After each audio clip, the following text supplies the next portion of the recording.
Are we ready? Mike Dolson, I'm here. Tom McDonald, Une. Jamie Pluff. Here. Greg Dumonter, Carol Langford, Danielle Matt. Here. Bing Matt, James Steele Jr., Une. Martin Charlo, Present. Len Tooteeth, Lenise Trahan. Len, will you give us a prayer this morning?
Thank you, Len.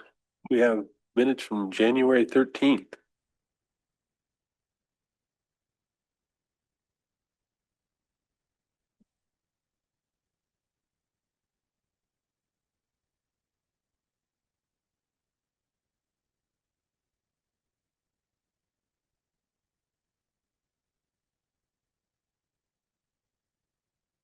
Mr. Chair, I have a couple corrections.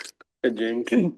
On page 2, I just wanted to clarify. So the whole sentence in the gaming part towards the bottom that says she watched a lady in Butte win 2000, just scratch that whole sentence. I don't want to add more confusion to what I said.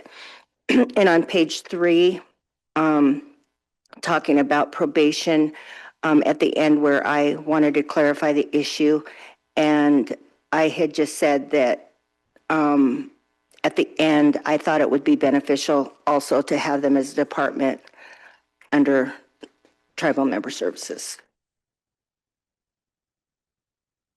That's everything for me. Thanks. Thank you, Jamie.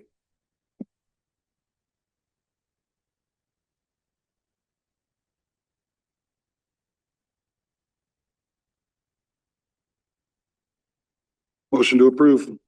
Motion by Martin to approve January 13 minutes with corrections. Go ahead. Second by Carol. All in favor? We're unanimous. Martin is abstaining. So we got 9-4 and Martin abstains. We have an agenda for today. Any additions to the agenda? Tom?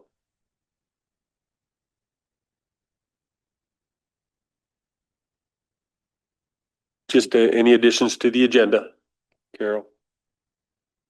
Jennifer? One walk-in.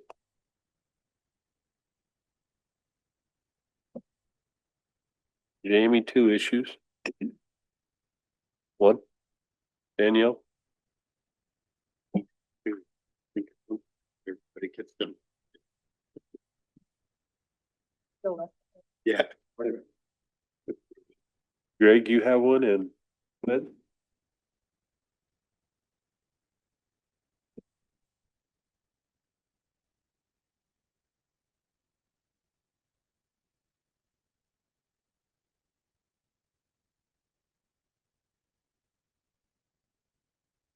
Can you use your mic? I'll get the hang of this by July. So I don't know if council is interested in having a discussion, but it's not on the agenda towards the end of the day if we're going to do that. So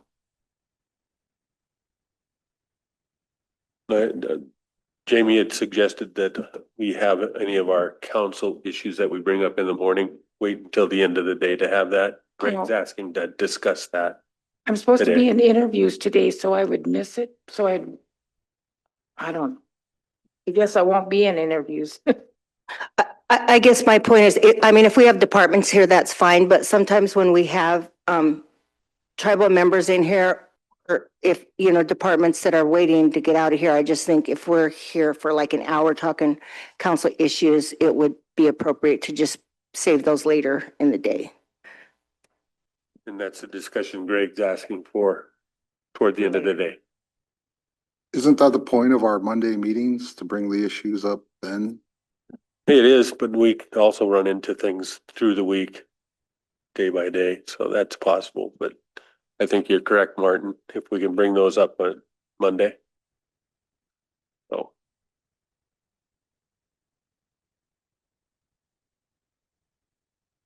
I'd welcome a motion on the agenda. Motion to approve the agenda with additions. Motion by Carol. Second by Jamie. All in favor? We're unanimous. We do have one walk-in this morning. Can we go into executive? We will go out of regular into executive. And Lenny, they're all. Jamie, Motion to approve the, amount needed for the employees that got cut by SAMHSA until we can figure out a plan to make this, permanent. motion by Jamie to approve the emergency funding for the possibility of termination of 3 SAMHSA grants. Second by Carol. Any other discussion? All in favor? Got 9-4 and Greg abstains. Thank you all. Jamie? Guys. I just had a question because all of you are here, Jordan, Michelle, and Greg. At the chairman's meeting, we discussed the DHRD position and advertising that. And it's my understanding that there has been modifications to the position description, and I'm wondering if we can look at getting that advertised if it's ready. Thank you. Actually, Jordan and I are meeting this afternoon to finalize it. We're both looking at it and editing it at this time. But it should be ready this afternoon, I would say. I just wanted to thank you guys. I mean, that was just on Monday, and I appreciate your guys' response to this. Thanks.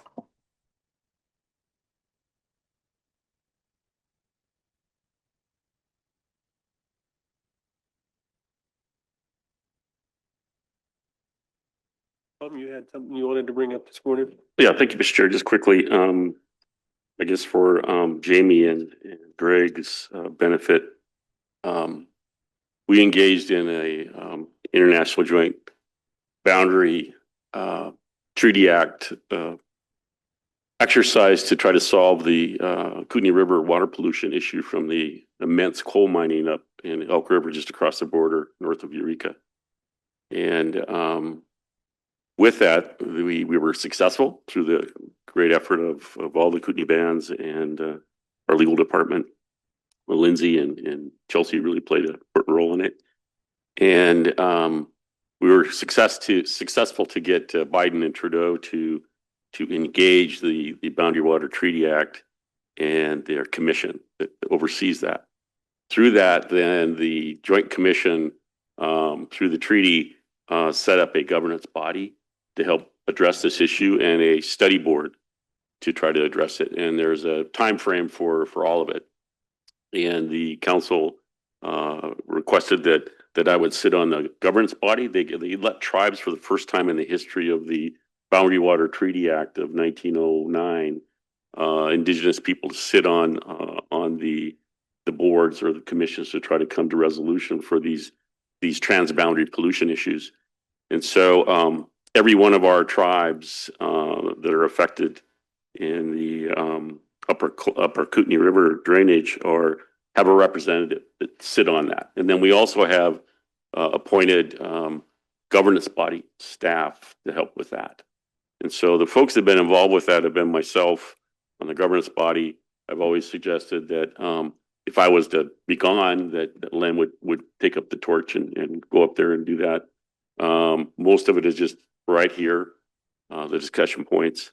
The governance body is required to meet at least 4 times a year, and one of those is required to be in person if they can. And the next meeting is in Vancouver, BC, next Wednesday. And I can't make it, but there's a Zoom option to be there. But just like the IBMP, international, or the bison management coalition that we have managing the Yellowstone bison coming out of Yellowstone Park, when we meet, we like to have someone sit at the table, even though there's other voices and people participating, just because that's the way it's set up. Actually, I was one that argued for that. So that being said, we only have one of our team that's going to be in Vancouver, and that is Lindsay, our attorney. So she'll be there in person. Myself, Aaron Sexton, who's our consultant scientist through Yellow Bay, and Chelsea will be Zooming in. And so with that said, I would just like concurrence from council to allow Lindsay, since she's going to be in the room, that if needed, she's going to do a full presentation also as part of her requirement to be there on another topic. But I would just like permission for Lindsay to sit at the table. That's okay. Any objection? Go ahead, Greg. So I'm curious as to whether or not leading up to today, if there has been an invitation extended to the Kootenai Culture Committee to have somebody kind of shadow you in that role, or to have access, a front row access, if you will, to the meetings and the discussions that take place. Mr. Chair, Vernon is actually one of the subcommittees that help bring in traditional cultural knowledge into the whole affair. The meetings are open to all staff to come, but as far as the governance body, we're kind of waiting for the study board to come up with things, and that's where Vernon plays a part of that, is consulting with the study board. And their meetings are separate. They have a whole different schedule, and we're actually supposed to step away from that and not be part of that. We're supposed to not try to influence the study board until they come forward with recommendations. So yeah, they are. It'll be a topic coming up next month when we meet in Bonners Ferry, and we talk about other boundary issues, and we meet with the Kootenai Tribe of Idaho and all of our friends across the border. So, Thank you, Don. thank you. Carol, you wanted to have an issue this morning? Yeah, I have a couple of tribal members that have called me regarding their homes. I just wanted to give council an update on 2 of them. One is Miranda Reyes Pierre. Anyway, she's in an older home. It's Rita, what's her last name, James? What's Rita's last name?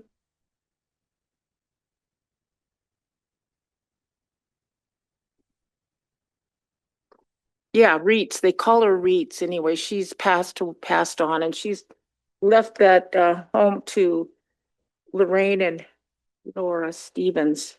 And then the daughter, or the cousin or daughter, is living in the home, and the home is in really bad shape.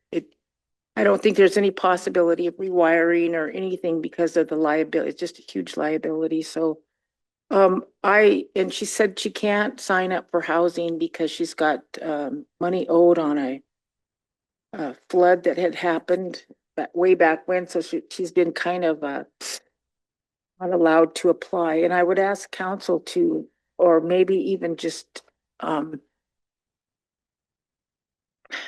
Danny, if she would go to the housing board and advocate for her to get into a safe home, because right now that home literally can start on fire, because one of the bedrooms did start on fire, my understanding. And so If there's some way for her to get back in to apply for housing, that would be the best. But she really needs something right away because it's not safe. And I'm afraid it could burn down. I can bring that to the board. Okay, or even just contact Jody and see what the status of her status is. And maybe James has something to add. I know James was gonna, he said James was gonna get with me on this and I wasn't sure if you have something to add, James, or not. Thanks, Mr. Chair. Yeah, I talked with her and I talked with Lorraine. And what happened is it was on the status to get repaired and there was things going to be done, but then was it Rita passed on and then that all stopped before she could get, I think it might have been ARPA and home repair work that was approved by the tribe. But she died before it could get started. And so Miranda's staying there. And one of the bedrooms had an outlet that caught fire. And it didn't destroy the house or the room, but it definitely caught fire. And I also asked Teresa to call her and ask her to contact her as well to see if there were some things that Teresa might be able to assist her with. But she has some kids in school as well. And Lorraine was telling me that she has arthritis, really bad arthritis. So, and she's probably in her 40s, so she's not old enough for, some of the elder programs and such. But definitely any way we could help her out, or if Danielle might be able to talk with housing in some regards. But anyway, thank you.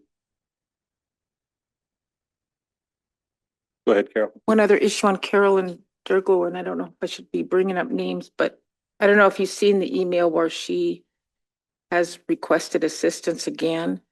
And I found out that she was given assistance in $27,000 for repairs through ARPA. And now she continually asks, and I told her, I said, this is a tribal credit issue. You need to either borrow money or even possibly find a different home, because the more money we put in, it seems like the more money that she needs to, and she doesn't have the capacity to live in a home like that. So she needs to either do something else. And I don't want to tell anybody you got to go live somewhere else. I'm not telling her that at all, but I don't even know if she's working to be able to pay her repairs. And that's basically it on that one. I just wanted to give people an update. The other thing, I went to the elders meeting yesterday. Me and Greg and Len were there. One of the requests was to close down the reservation to non-member use. And I know there's a lot of things that are behind that kind of a request. So I'm not going to make a motion to close it down, but I just think that there needs to be a drafted response that we can give to them that says, no, this is why we can't, or this is why we can, and give it to them, because they keep saying, well, you guys aren't doing anything for us. And, the same, I don't know, a lot of you've heard the same thing from them. And I just think there's a response to everything, and it's a balance. It's not just I told Leonard, I said, it's not a one man request and we're going to automatically do it. It's a coordinated effort with all members to find out what they would like to see happen, not just one person. I respect his views. I mean, what he says and some of his comments, but it is what it is. So. Danielle? Okay, Carol, it's tough. I know, like, even to do something like that, we don't even have the hands on deck right now for enforcement issues that we deal with. We need to probably up our game warden staff, even just to deal with the issues we have in front of us in lands when we've got agricultural areas being, just non-members laughing, oh, I've got, horses grazing on tribal land and they don't do anything about it. I think we've got some work to do with the ordinances we have in place and really get those guys the resources they need to do their job and do it well. And we can slowly keep taking on more and more and and more and maybe get there one day, but I think we've just gotta really do a better job where we're at as well. Thank you, Daniel. Jamie, you had a couple issues. The other issue, one of the issues I brought up when they were here about the DHRD department head position. The second issue I had, and I don't know, my email's been messed up, so I don't know if this is an old email, if you guys had gotten the request for Jimmy Moliter's wife to be his caretaker, and I don't know that process. If we have to request that, the elders program, go ahead. I'll send you the info for that on the process for Dolores to be, okay.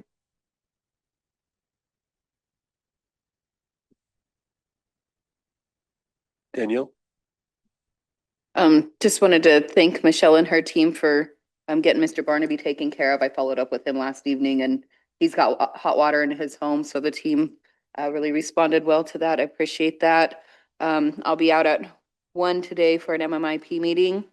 It's Zoom, and then out next week for the Violence Against Women Government to Government Consult. And then I got a question for Mary Rose when Mary Rose is up or on recycling, but I can wait for that.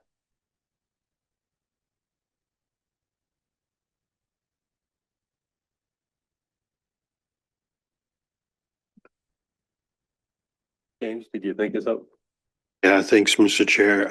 I wanted to bring up an issue of, we have a non-member, who's a member of the Amish community that has been poaching, and the people in that area, and one in particular is a descendant. She goes out and walks her dog and things like that, and that gentleman has been making her feel unsafe in terms of the way he's poaching deer. I think Fish and Game have been trying to do their best to catch him, but he's of the opinion that God gave the deer for him to take, and he's going to take the deer. So just letting council know that this is occurring, and I can give you the name of the person that talked to me about it. So anyway, and then I have a question on our committee thing, but that can be later. Thank you. Lynn, you had something this morning?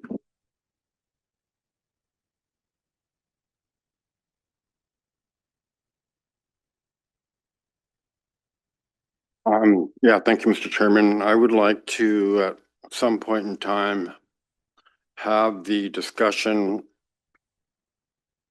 and update to our new council people about the proposal from Foster Funeral Home. They did offer to sell us to the tribes. We never really made an official decision. I know there was a report that was done on the business that we can get to you so you can review it before we discuss this, but I understand that the owners are ready to move on. And I think it's just something that we need to consider. This is a very imperative service that we need to provide, because if we really think about it, if that business goes into non-Indian ownership, that will have a large impact to our budgets. We'll be paying double what we're paying now for those services, and so I think it's just something that we need to relook at and reconsider and begin negotiations with them. So I just wanted to bring that up because that's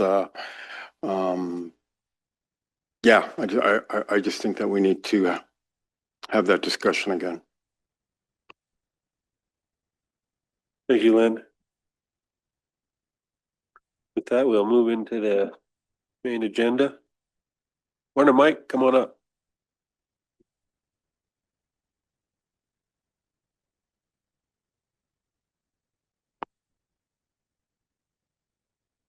Welcome. Happy New Year. That's quick. Keep it quick. Happy New Year, everybody. What? Okay. Thank you for having us this morning. And this is Ian. I'll let Ian introduce himself. Go ahead. Morning, I'm Ian Craig. I work over with Virgil Dupuy at St. Scoot College Extension Office. I'm the Extension Operations Manager over there. And Ian and I have been working on putting this grant, the Swiffer grant together. I don't know if Mary Rose wanted to say anything, but she's our backup. If you guys get rowdy. But we have a video that we'd like you to watch. It's like 6. Oh, you can't open it?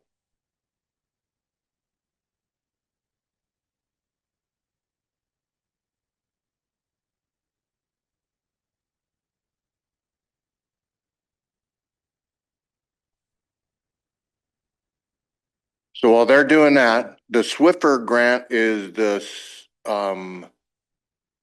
solid waste infrastructure.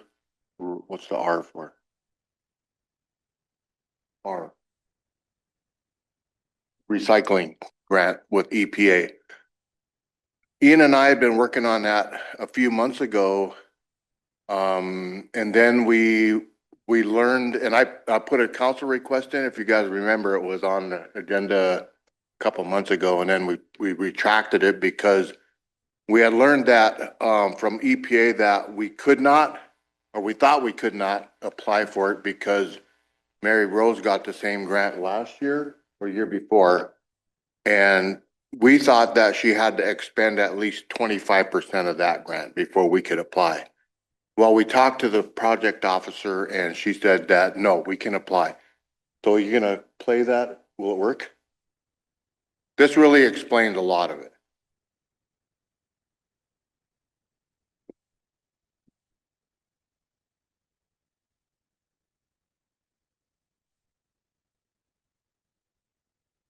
Go ahead and try to play it, Jen.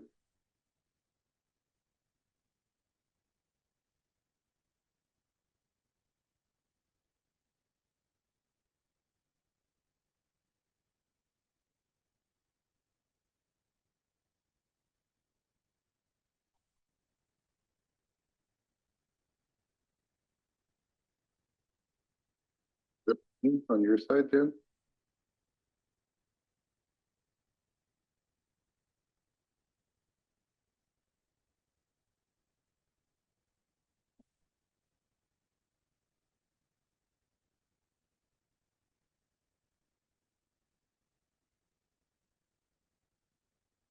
So while they're doing that, I guess we can explain a little bit about what we're trying to accomplish here. And I would defer to Mary Rose to talk about the grant that she got. Basically is to collect recyclables and set up recycle centers in the communities. This grant that we're proposing to put in for is to go beyond just recycling. We want to collect those recyclables, namely the 1 through 7s. If you all know you've been recycling, I'm sure you all been recycling, right? At your homes. Mostly it's the 1s and 2s that we recycle.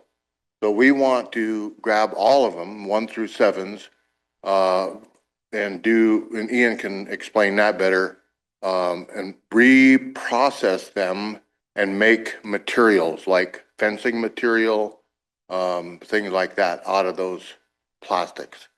Go ahead, Ian. Yeah, and ultimately our imagination is our limits, right? We could, if we create this infrastructure around it, we can create pretty much any product that we want to create and make that with not a disposable product in mind. So ensuring that products that we make from the plastic are also being full circle looped and coming back to us and being recycled again and never making the landfill. So the real draw for this is how much plastics we could remove from the landfill. And it's thousands and thousands of pounds of plastic waste that we could remove. And the way this project looks at it is plastic isn't a waste. It's actually a resource, and we're throwing that resource away, and we're trucking it long distances, spending fossil fuels to truck it.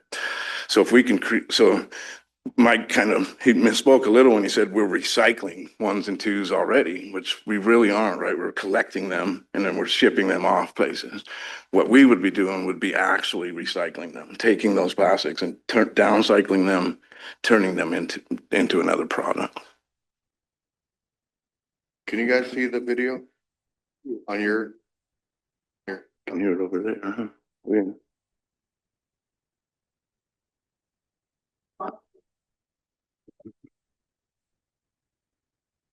Mike, if you would have sent this to me like way earlier, not sorry. 10 minutes before you came in.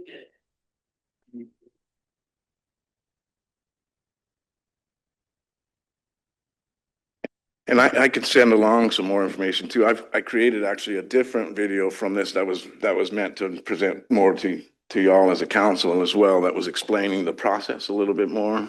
This one kind of gets into just what the idea is, where I was thinking we could explain that little process of how we take the plastics and turn them into.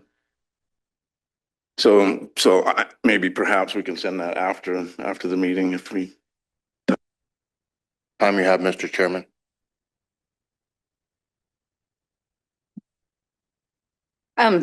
Just maybe you guys can answer it then, because I was gonna ask Mary Rose, but you guys are all in the same recycling thing. I had a rancher reach out, and you know that big plastic kind of tarp stuff that goes over the hay bales, keeps them dry.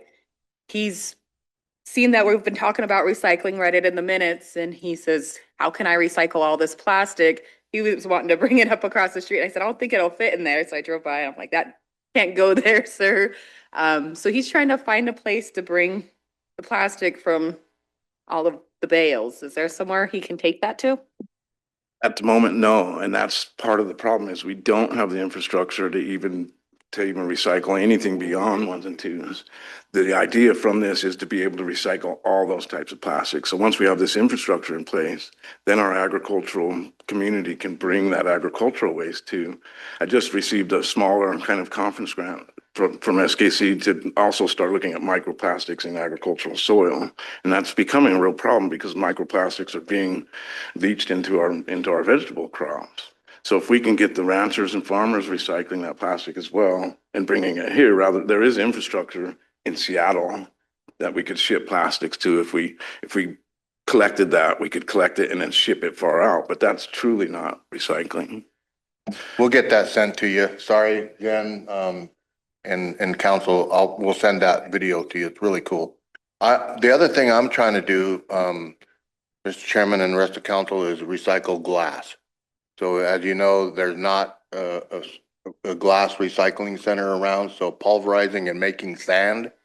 The other thing I thought about just 2 days ago was styrofoam. Where does all the styrofoam go? And Property and Supply, I go down there and they have piles. The only closest place that recycles styrofoam is Idaho, somewhere in Idaho. So I thought, because I don't know if you guys have, I have a lawn vacuum thing that sucks up the leaves. I was thinking I'll do that with the styrofoam and just suck that styrofoam in there. Goes into the big bag. But I'm thinking about a bigger bag, and I could just pull up to your house and say, hey, we've got insulation. You want this styrofoam in your attic? So I was thinking, because it's almost weightless, and if we cut it, shred it up and use it for insulation. Just an idea that I had, so I'm going to look at that a little closer. Greg, go ahead. Yeah, thank you, Mr. Chairman. I think this is a great idea, and starting in the reservation area probably makes sense, but my interest goes to all of our territory. My personal belief is that we have an obligation to help take care of those and to protect those as well. It's our Aboriginal territory. I'm not sure what is happening similar to this, either north, south, east, or west of us. I'm curious as to how this would dovetail into that, whether or not what's going on out there is adequate, and if this would be a step towards taking care of not just our 1.2 million acres, but the whole place. Yeah, 100%. That's been part of our conversations for sure. There isn't really anybody regionally doing, there's maybe one or two businesses trying to do some downcycling, actual recycling. There's actually a place in Missoula that's turning it back into oils and turning it into a product, but there's a lot of infrastructure needs to be created for that too. But we thought that by there's a modular system that we put into this where basically the same infrastructure that we create on the ground here, we could make it smaller and we could put it into like a container on the back of a truck, and we can use that as a modular system, go to different reservations, go to different communities along the reservation, hot springs, places that are further out that we could go there, teach with the education behind it, and actually create a product right there on hand and have that education there as well. So we've definitely kind of dovetailed that into this as well, because Mike was definitely concerned about that too. I got James, then Mike. Thanks, Mr. Chair. Thanks, Mike and Ethan, for working on this. I think it's absolutely crucial that we get after this. And one of the things that I have in my mind is, the electronic waste. Sometimes we'll have collections. I think IT does from time to time. The other part of that is, I mentioned this last time you were in, Mike, that I watched a documentary about a high school kid, Michigan or someplace, making sure to get lithium ion batteries out of the waste, and garbage trucks catching fires because people are throwing it in the trash and it's igniting. Is there anyone out there that can help us in something like that, in terms of lithium ion batteries, a little more proactive on electronic waste? And is there any way to make that a moneymaker, especially with all of the precious metals in computers and cell phones and such? So anyway, thank you. Thank you. We will look closer into that. I did see a documentary yesterday about recycling of those batteries. So they are working on, I know that. The other thing I wanted to just mention was, one of the concerns that I had going into this was the release of emissions. So we don't want to be like melting down plastics and releasing all these emissions into the air, which this system is a self-contained system. So we wouldn't be releasing all the microplastics or emissions into the atmosphere or the air. Yeah, and with that statement, that's where SKC kind of comes into. We're basically asking for a subaward for the education piece to help develop the economic workforce behind this. We feel like this could create 10 to 20 green jobs pretty easily. And obviously then we would need that education force behind it, so we can teach our workforce how to build these machines, teach them how to build them with OSHA standards, tribal environmental standards, and that sort of thing. Go ahead, Tom. Thank you, Mr. Chair. Thank you for coming in today. What a great topic. I was watching the news either last night or this morning, and Grizzly Disposal was embarking on a new recycling, getting more, because the customers are demanding that. And they mentioned that they're hauling whatever they're recycling, their new program, they're hauling it to Spokane. So I didn't know if they're doing something that could be utilized in this program, why couldn't they just haul it to SKC? Yeah, and I haven't talked with Grizzly, but I'm definitely in discussion with Republic, and because they're doing the same thing. Most of these are just getting hauled out. So I think that's a benefit of what they're doing already, is if we partnership with them, basically we can alleviate the shipping costs of them shipping that off, and that would offset the costs that we would have to pay them to collect. So that's a big part of this, is getting them responsible for the collection, so that way we can seamlessly bring it to hopefully whatever facility we could find to be able to provide that. After the third year, you're anticipating that the products will actually support this? I think that's important for sure. The Swiffer grant doesn't cover operations and things like that. So you can't, there are other grants that we could look at to continue to support some of the operations. But ultimately, this is a multi-million-dollar industry. And I feel like if we market the products properly, I feel like those ventures could support the business as well. You got a list of a few products that you'll be talking Fence about? posts. Yeah, so I've made a whole. Yeah, we've got a list. But the other, just one other thing, Mr. Chair. So Renee Dubé's here. She's been working closely with the schools and the Eagles programs. And we do have Mary Rose, who is continuing to collect recyclables, plastics and all that from the schools. So we're gonna bring them in. So they'll be a part of the whole process.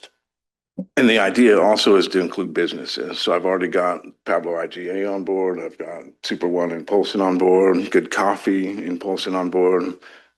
I felt like making a committee of businesses that are also creating this full loop. So they're taking their waste, sending it to us. We're creating that similar product that they're using. So that way they can just buy it back from us at a discounted price. Great.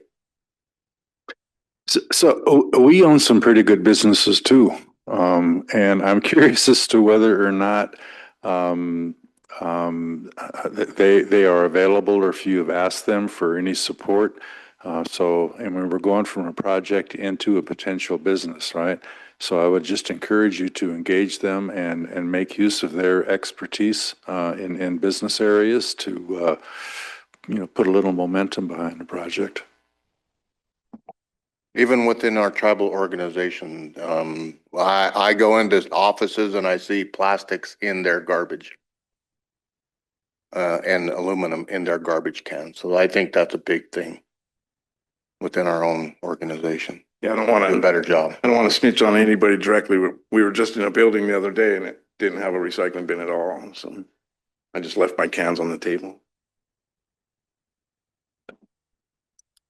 So Just north of here, there's a company in that new industrial park up by the Napa store, up here. And I can't remember what they're making. It's something like it was a big beam or some custom work. You know what they're doing back there?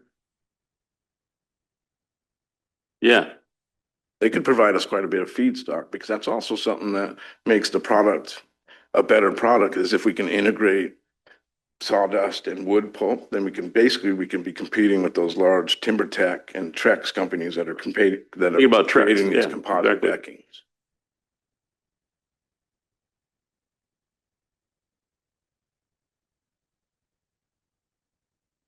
what action are we looking for? Permission to apply. Permission to apply. Tom? I just wanted to know what Mary Rose had to say about it all. Sitting back there being real quiet.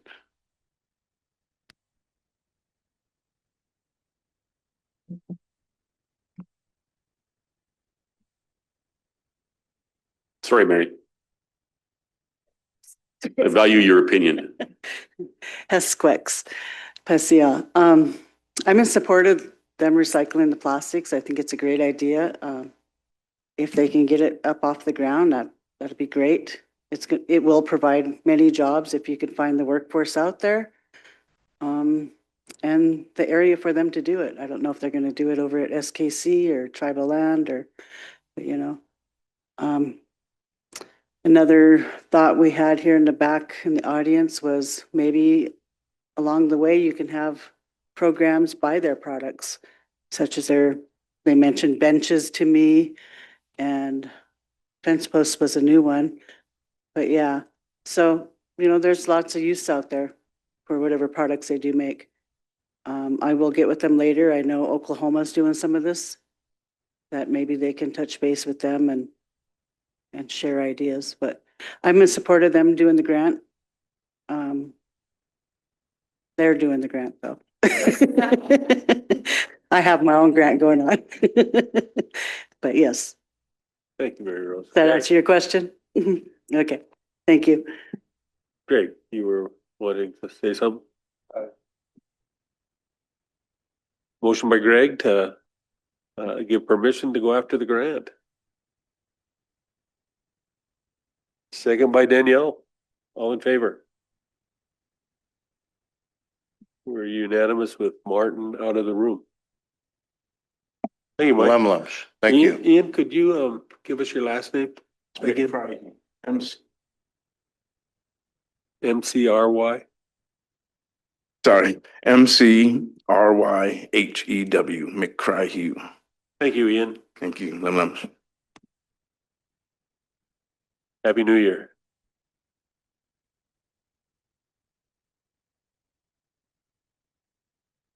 Katie is on Zoom. I don't know if she needs executive or not. Yes, executive would be great. Thank you. We will go out of regular into executive.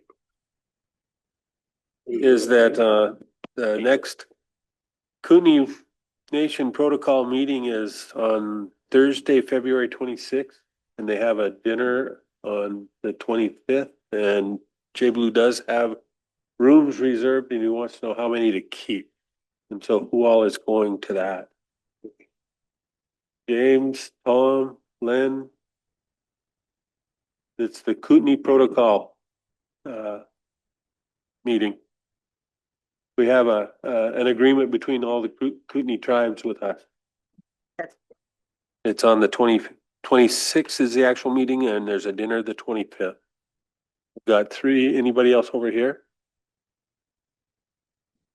Things going?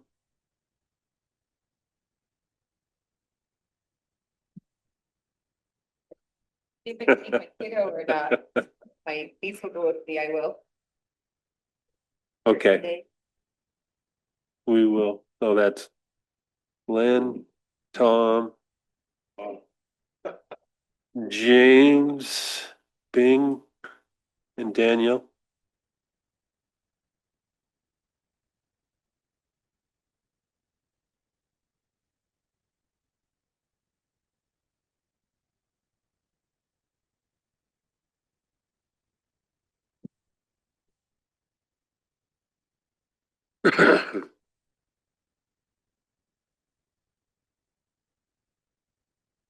And what we have, we'll do before Renee comes in is the resolutions that are necessary to get people appointed officially to certain committees.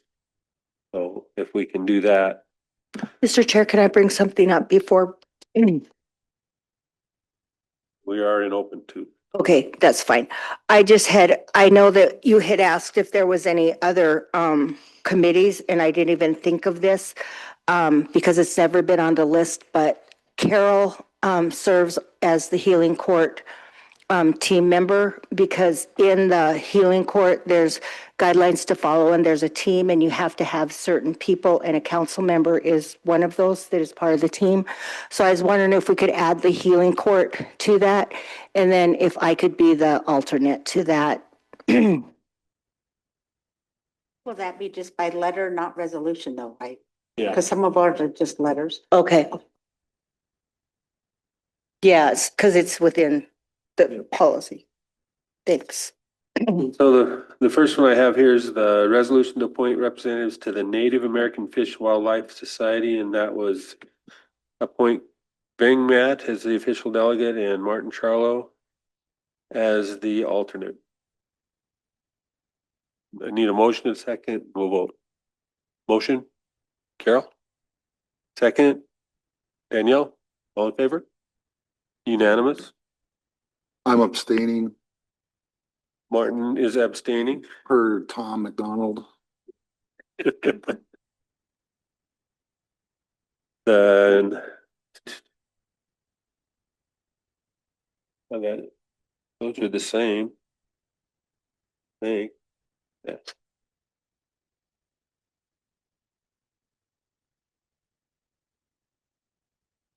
Yep. Resolution to nominate to the Executive Council of the Affiliated Tribes of Northwest Indians, ATNI.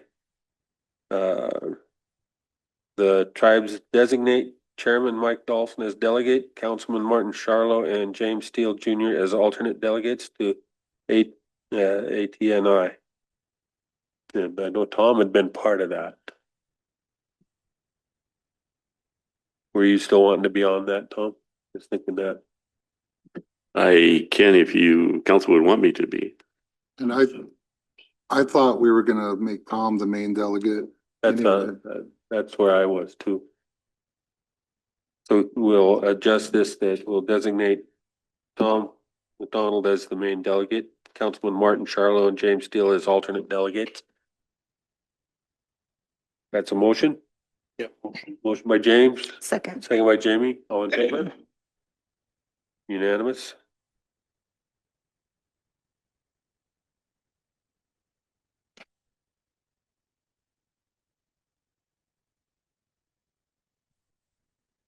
Resolution appointing delegates to the Intertribal Timber Council. And appoint Chairman Mike Dolphin as delegate, Councilman Bing Matt as alternate, and Tony Inkashola, department head, and Steve McDonald, Forestry Department, as alternates.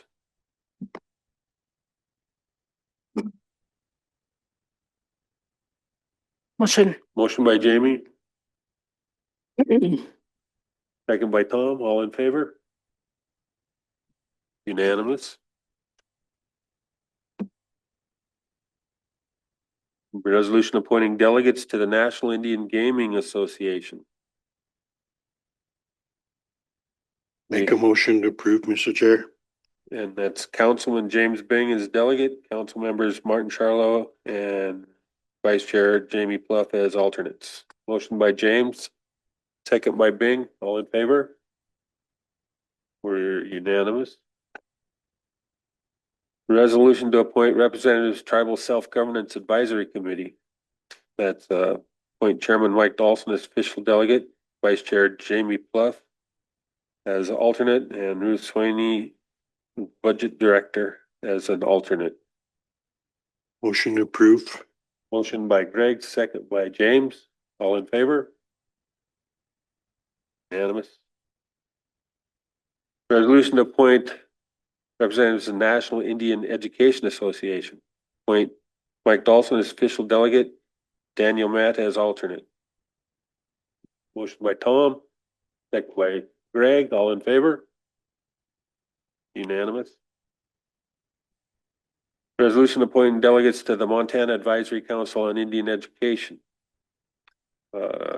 Mike Dawson as the delegate, Daniel Matt as alternate. Tom, motion by Tom, Second. second by, who was that? Jamie? All in favor? We're unanimous. Resolution to appoint representatives to the Intertribal Bison Council with Bing as official delegate, Len Two Teeth as alternate. Motion by Jamie, second by Danielle, all in favor? Unanimous.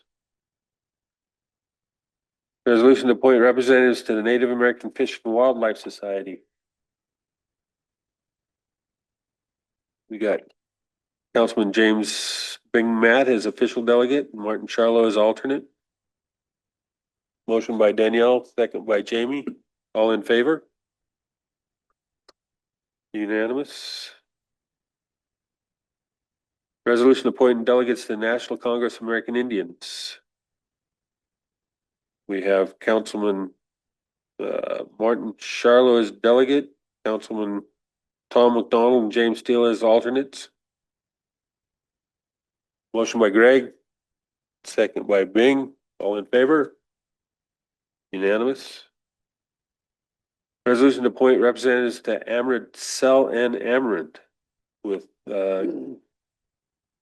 Councilwoman Carol Langford as official delegate, James Steele Jr. as alternate.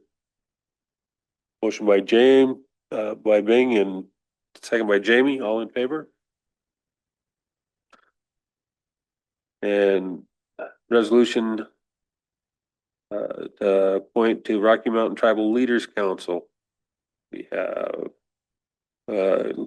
Len Two Teeth as delegate and James Steele Jr. as alternate. Motion. Motion by Jamie. Second by Greg, all in favor? We're good. Unanimous. Those are the ones that we needed resolutions for. So. Any other questions about that? Go ahead, James. Yeah, just a clarification on the list, we have gaming advisory board. What's the gaming advisory board? I know we have the gaming LLC committee in NIGA, but I'm, what's the gaming advisory board? It's my understanding that that is actually a state gaming advisory board. And that we have to recommend to the governor, and then he makes that appointment actually. So we could entertain a motion to actually give that suggestion to the governor. Okay. The Attorney General? Okay. But it is it's a state appointment.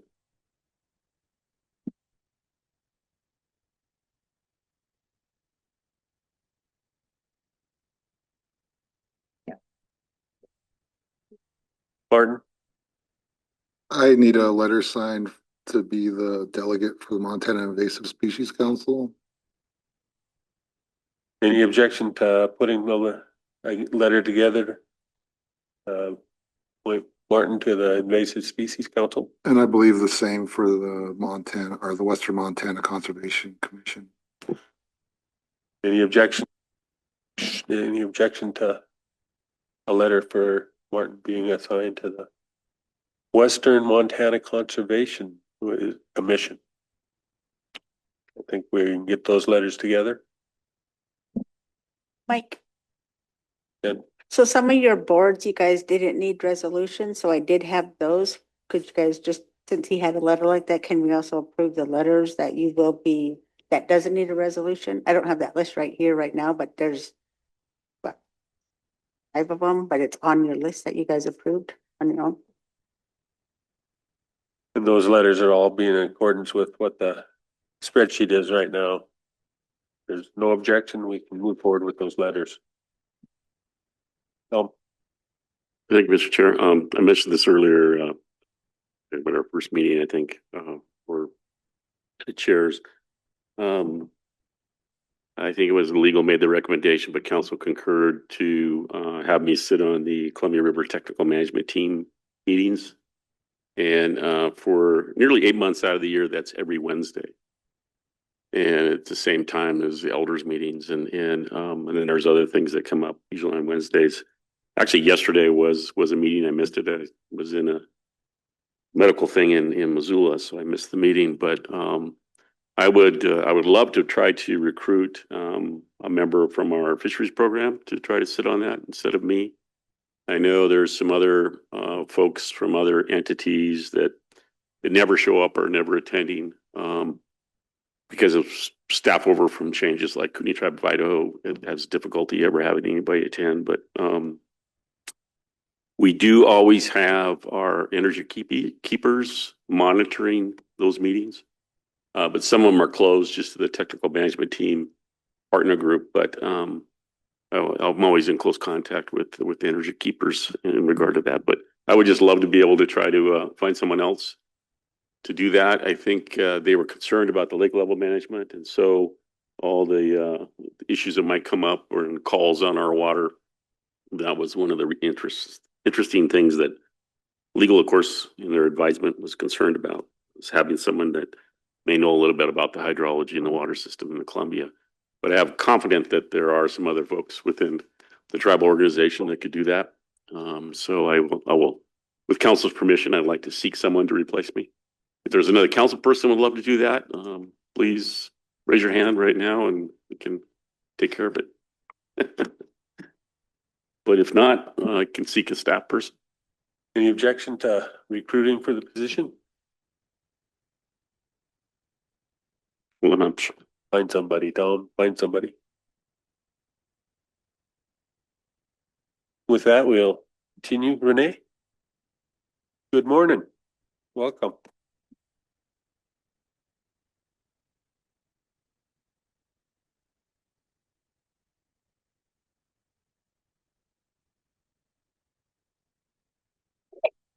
Good morning. Happy New Year.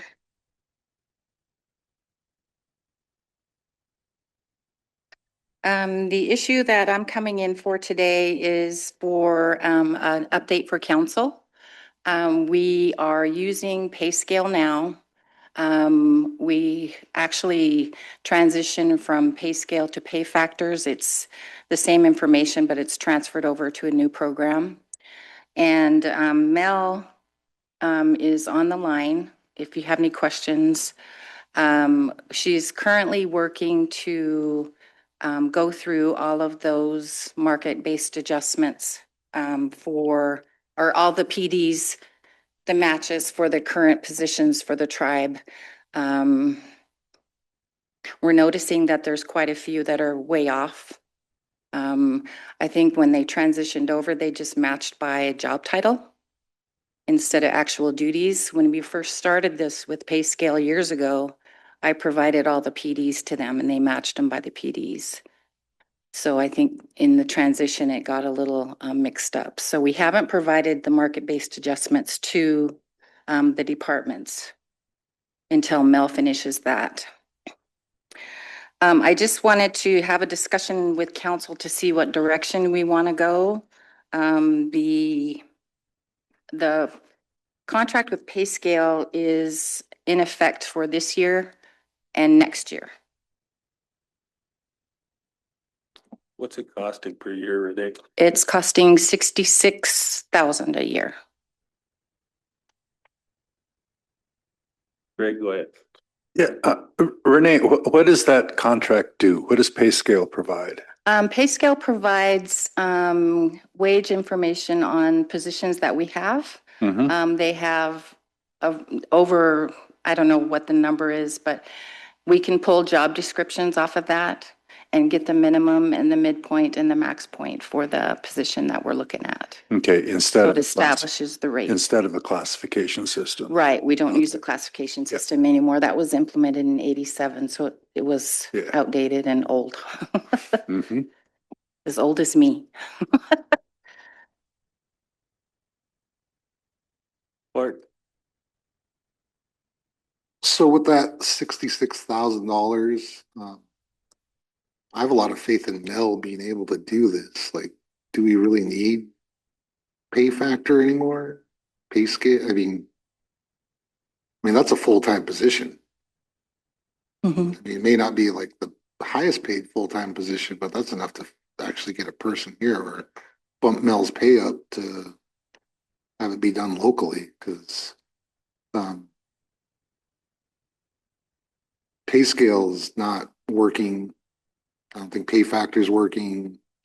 I think it's not sustainable. I know it's not sustainable. And the parity it's created, we've lost staff over it. So I feel like the sooner we get away from it, the better. I got Mel. Go ahead, Mel.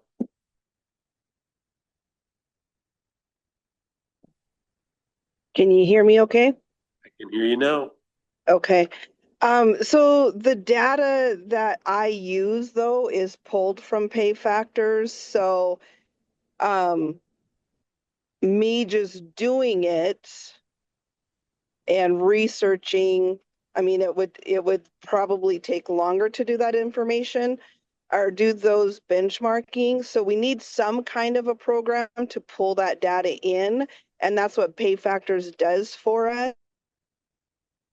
We're pulling information from there's 4 data sets that we pull from, and it's peer, it's like geographic area, it's employee reported, and so that's a lot of data that's pulled into this, which is the piece that I like about it.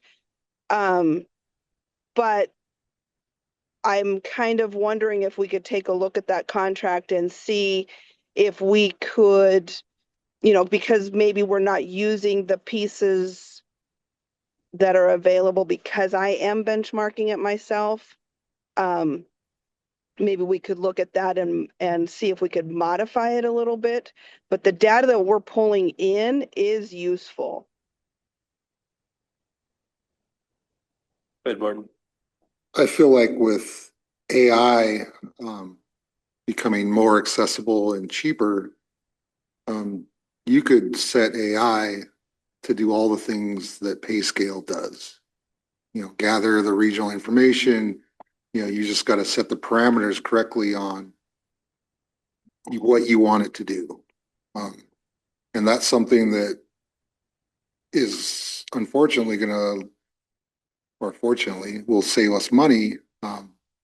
But that is something that's coming, and we're going to be able to utilize that and save ourselves a ton of money, maybe get Mel a raise. Go ahead. Sure. Renee and Mel, the question I have is, and maybe you've answered this before, I just forgot it. But when they look at comparables, are they looking at the full benefit package of those individuals, or is it just their? No, it's just based on the duties of the position. Not any of the benefits are calculated in. Okay, so when we say we're benchmarking this at say $30, whatever, entry level, and that's where, but it really, and it's looking regionally that's kind of like the ballpark. But regionally, each one of those 30 an hour persons may have different benefit packages. They're also part of that consideration. I guess that's my question. I mean, are we really doing our due diligence to look at, you know, maybe we have a really good benefit package compared to other places, and is that a factor? Yeah, and I know that's it. That's my question. Is it, do we take that into consideration at all? Not in the pay factors. It doesn't take into consideration any of the accrual of leave or the insurance the employee gets or the retirement or the life insurance benefits. So. Wait, Tom. Mr. Chair, we had this a discussion just the other day, Renee, about you know, pay and positions and kind of the upper end of the spectrum.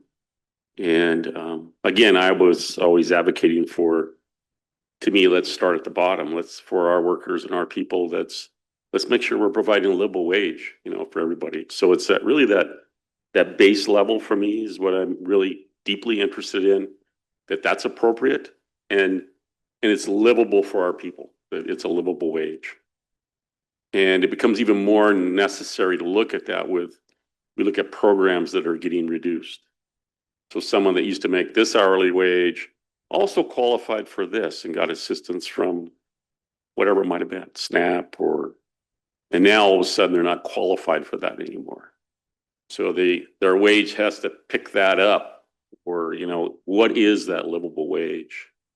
And then build from that our own pay table like we had in the past, with considerations for that.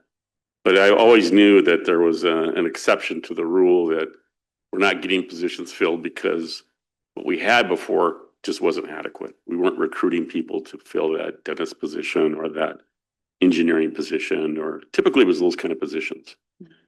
I really never saw a lack of interest for a lot of our tribal management positions. There's always a lot of people that want to do those positions, regardless of what the pay is. But so I always thought that there was going to be this exception, and so we still provide that exception, I would assume, but through contracts and contract employment. So how does this play into contract employees? I mean, when you setting an employment contract, whether it would be temporary or whatever.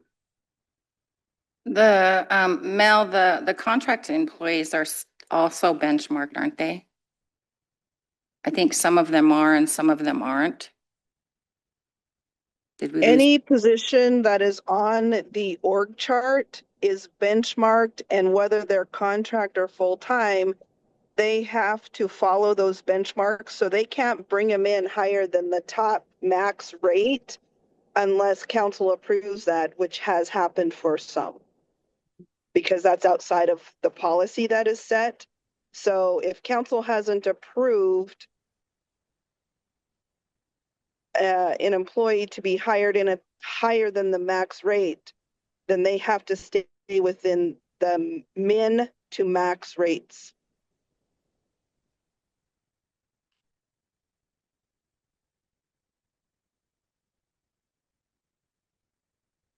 Say that again, Lynn. Just gonna say, I don't ever recall council making a decision to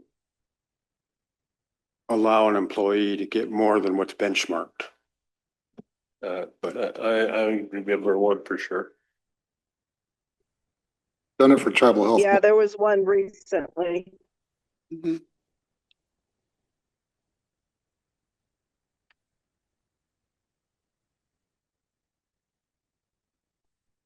And part of this is controlled by 69D, right? Mhm.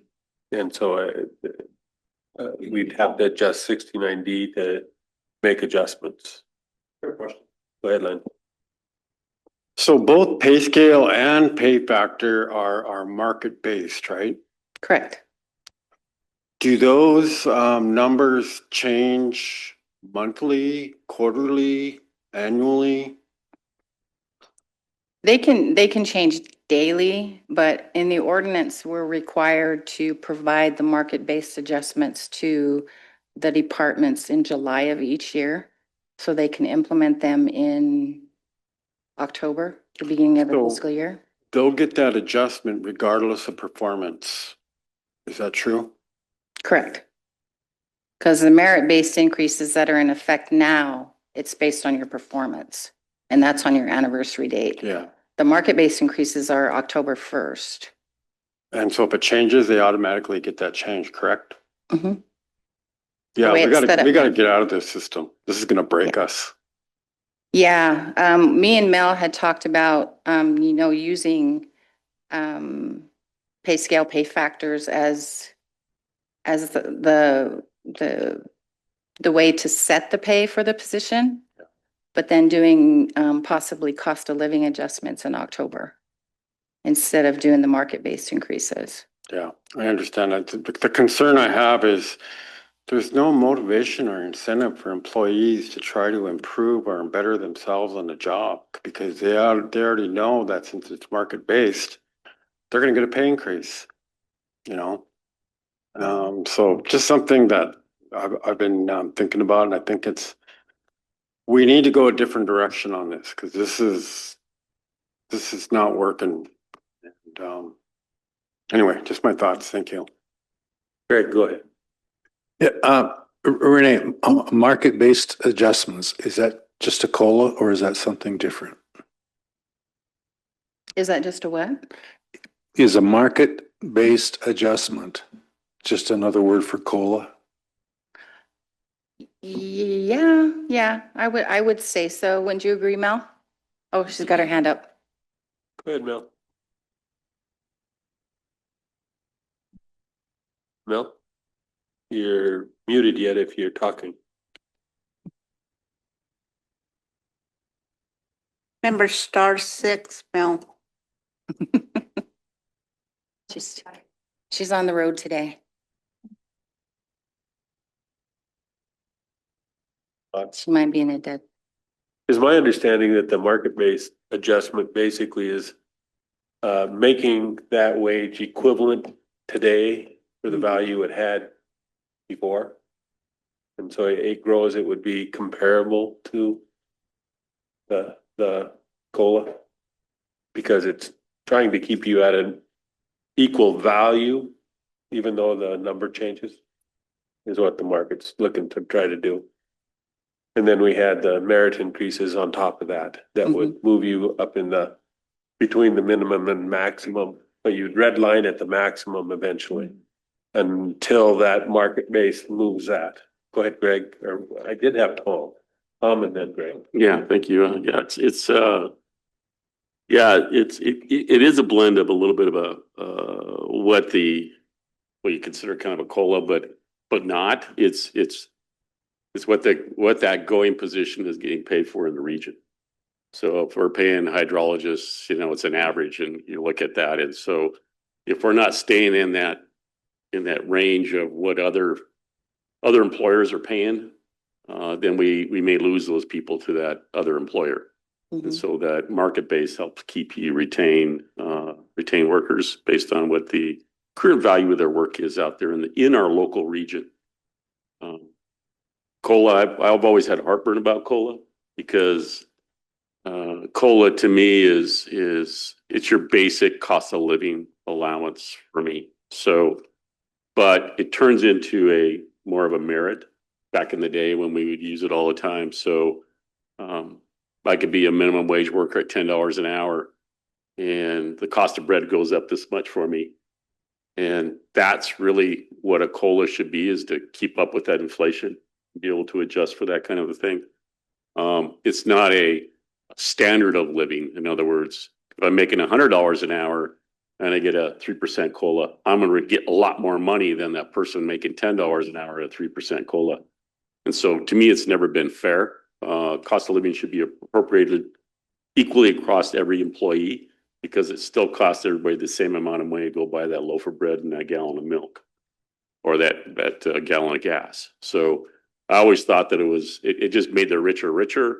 It made the spread even greater. And that's what merit increases were for. So I'm a flatliner COLA person. Whatever the COLA is, if we give one out, it should be based on the lowest employee's wage grade and that percentage, and that's what everybody would get. So everybody would get $3 extra, whatever, a day for inflation. Not one person getting 3, another person getting 30. There's never been fair for me. This too much of a socialist. And the market-based increase, there was a decision made by council that came to us, what that market-based would be based upon, whether it be a national average or a regional average. And we were able to mix that with 50% national and 50% regional.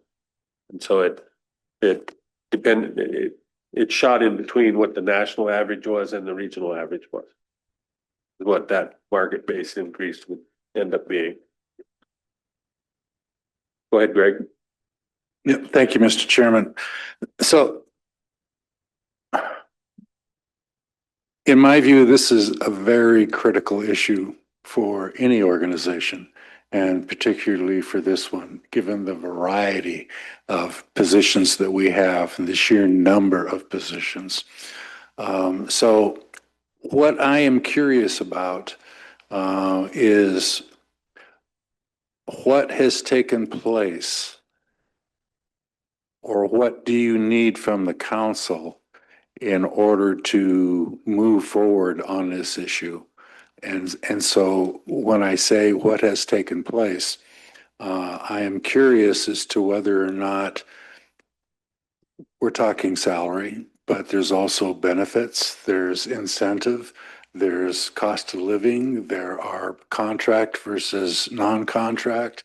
There are just a number of issues that are on the table. And we have a very large organization with a lot of employees, and we have a lot of managers. So what I'm curious about is, what do the managers need to make this work? And what do you need from us in order to take this forward? So we don't just take one piece out of the machinery, a very critical piece, tweak it, and just jam it back in the machine.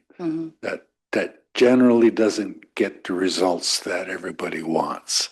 So I'm trying to avoid that. Does that make sense? So, okay. Yeah. Daniel. It gets tough because our associates, they're getting increases, but they're considered market increases instead of cost of living. And so they're wanting cost of living, merit, and then they also want, incentives, and then they want just any other increase, and most places you get one raise a year based on performance. And so it just kind of leaves, I think, our associates thinking we're not giving them enough when we're actually giving them a lot. And I mean, and we should be taking care of our people. I think we do a really good job at taking care of our associates, but typically when you're in a contract, you don't go get a rate adjustment mid-contract. We're one of the few places that do that. Is, well, I think that's crazy that we say we're going to pay you this much for 4 years.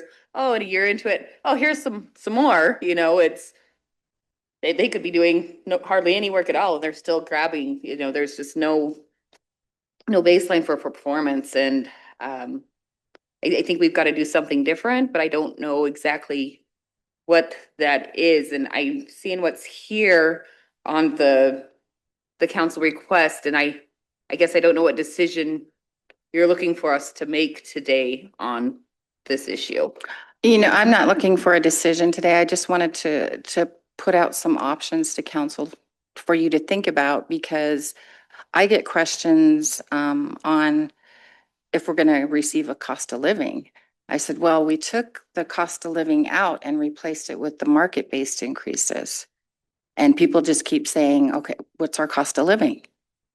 Well, that actually should be included in the market-based adjustment.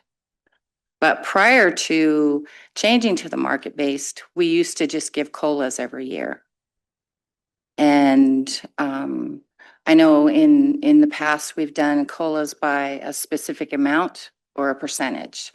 And I did send an additional paper to Jennifer for the cost of living. It's 2.9% for December of 2025. So I'm not asking for a decision, because I haven't talked to Ruth and Budget about any of this. I just wanted to give council an update on where we're at with pay scale, pay factors. And I think Mel's back now. There it is. Thank you, Jennifer. Oh, I didn't see you. Okay. And as part of 69D, if the department's budget is not capable of making that adjustment, they don't have to. Isn't that correct? Right. They either have to do it or not do it for everyone, or not do it for everyone. Depending on what the budget it actually is. Some departments can do it and some departments can't. So.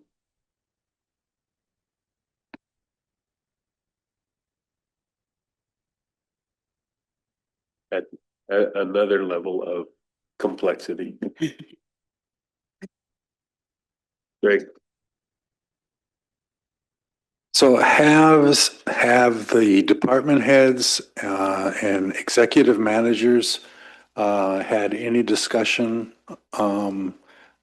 about how employees are going to be paid and changes that might be beneficial? Not that I'm aware of. We don't have the department head meetings anymore. Okay. I know the executive staff has their executive meetings, but I don't know if they discuss. Yeah. So, Mr. Chairman, I'll just make a motion to direct the executive team to convene some meetings with the department heads and get from all of our managers a collective set of inputs that can provide the council some direction in dealing with this issue, as opposed to shooting from the hip. It's far too critical. Motion by Greg to have the basic directors over all of the department heads get feedback about basically pay factor and wages and benefits, to bring information back to council. Timeline by the end of February.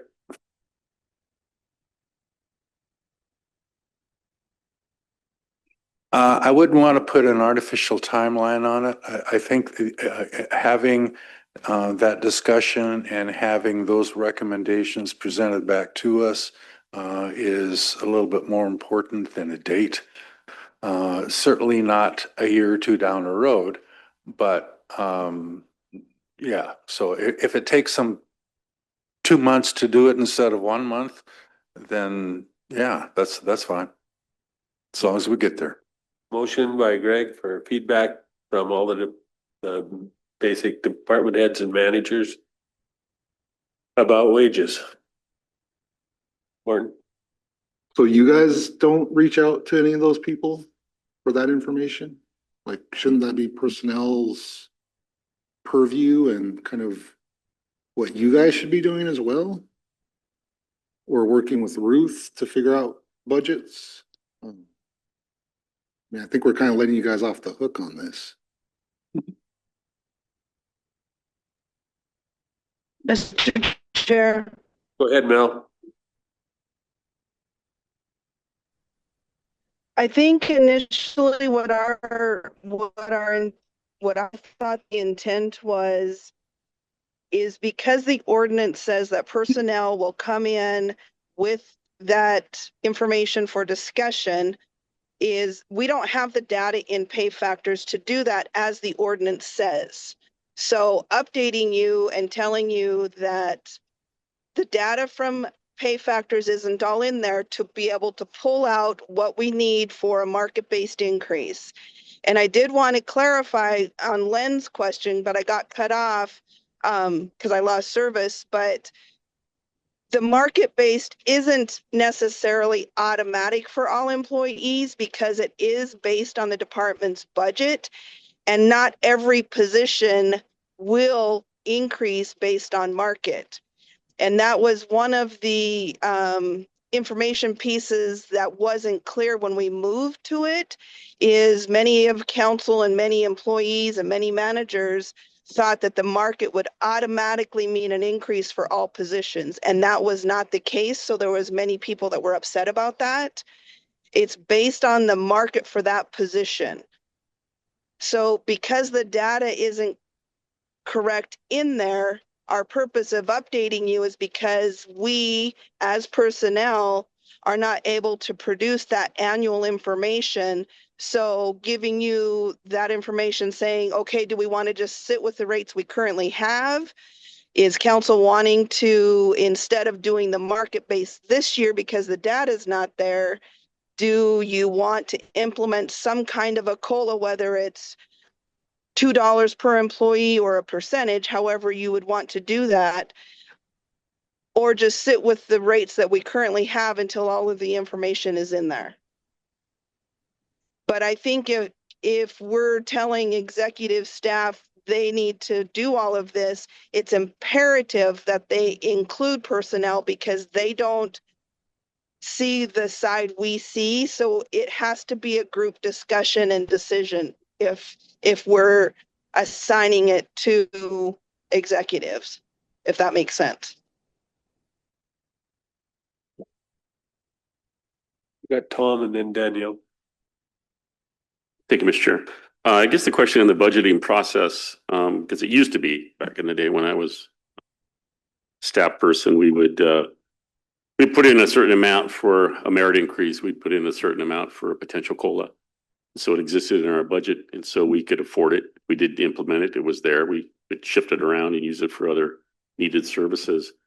But I'm assuming that, is there something there in their budgets that they're looking at for just pay adjustments? Is it in their budget formula? I don't believe the market-based adjustments, because you can't predict what those are going to be. So I don't know how a department would be able to budget that for their department. Because we're supposed to get them out in July, and I thought the budgets were like due prior to that. So how would they know? So one thing that Might be a could be timeline. somewhat predictable would be inflationary cost of living Mhm. type of an adjustment. So manager might say, I've got 30 employees and here's my payroll. And if I think, we know things are going to go up, things always go up. I'm gonna factor in a 3%, increase my total salaries to do a COLA type of thing. We could kind of bank on that and provide some kind of benefit or, inflationary adjustment for every worker that way, and everybody would be included.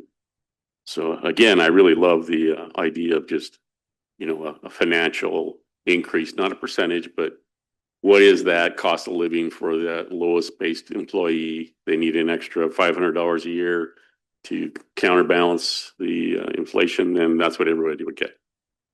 I love that. I think it's fair, and I think that's an alternative for us to provide for everybody in absence of the system that we have. Danielle. I think based on the direction Greg's going, it's that, are we looking then to have Jordan, in coordination with personnel, facilitate a workshop with executives and department heads to see what's working and what's not, and give an update to council by the end of February on where they're at and kind of what direction we're going, and see if additional meetings are needed? Is that kind of where you're headed with that, Greg? Greg. Where I'm headed is trying to get the people that are in charge of all of our employees to weigh in on this and to give us some recommendations. I would also like to see them, since there aren't department head meetings, have some discussion around this. I think it will, there'll be a number of benefits that will come out of them getting together and discussing these issues more than just the information that is provided to us. So I would just like, and if they want to call it a workshop, or they want to do it in 1 day or 5 days or whatever it takes, that's up to them. All I'm looking for is getting them to put their heads together and providing us their best recommendations about how to move forward with this, because they're the ones who are supervising all the employees. They're the ones that are going to be experiencing the problems or the benefits. Go ahead, Danielle. No. Okay, thank you for helping me understand that. And I liked where Tom was headed, where you can build an increase into budgets annually. I mean, it's the predictable, maybe 3%, and they might be 4 or 5, or they might be 2.5, but at least they've got kind of a baseline to work off of. So having finance, Greg and his team in there, so it can all come together cohesively. So I like the idea. Carol? Yeah, I'd like to see personnel head this up, along with the department heads and maybe one executive like Greg, because he's a financial person, be involved in it and pull the department heads in. And I think that might be a letter from the chairman to do that, and then gather the information. I don't want the executives driving this, nothing negative about executives, but we're at a different level, so different level of pay.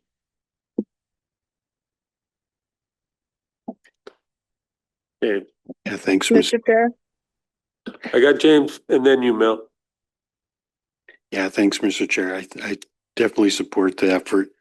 I can remember my mom, rest her soul, working at Tribal Health for years. She said, we get all this all set up, and then somebody comes in with a contract, and then it's all out the window for that contract. They get paid whatever, their benefits or whatever, and pay increase completely different than what the effort we're working on is. I would like to see us, how do we best rein in those contracts to be more consistent with what we're trying to get done overall? Because I think that's a complaint we all hear, oh, hey, here's the pay scale or whatever we come up with, but then somebody gets a contract and it's completely off the rails. And so how do we best rein that in as best we can? I don't know that needs to be an answer, but it's just something to ponder. Go ahead, Mel. I know I've been in there a few times and have made some recommendations as far as what I would see working with pay factors. I think we need pay factors, or if another program is used, to price jobs, but make it where we're not doing like that market-based adjustment but every 3 to 5 years, whatever council wanted to decide on that. So those adjustments wouldn't happen annually. We want to make sure we're within market to price jobs initially, but then look at maybe every 5 years, adjusting that market to see, make sure we're within it. And then in that 3 to 5 years that we're not doing the market, council can look at the budget or with departments or whatever and decide if they want to do a $3 increase annually or every other year or whatever, but still have some way to price those positions. And then I think an revision to our wording in the ordinance for contract employees, that if they, and make sure our department heads know, if they're signing a 3-year contract, that they don't modify it to change the rate of pay within that 3 years, because that's what's happening is departments are sending a modification in to increase pay within that time frame. So, but what's going to happen is those same departments then are going to start doing 1-year contracts to be able to negotiate those contracts every year. So I think making those department heads accountable and make sure they have that direction from council that if you're signing a 3-year contract, then those contracts need to be that rate of pay for the 3 years. Because that's how they've been handling it up to this point. They still have to stay within the benchmark rates that we've set, but because contract employees don't get merit increases, that's how they're giving those increases, is doing a contract modification.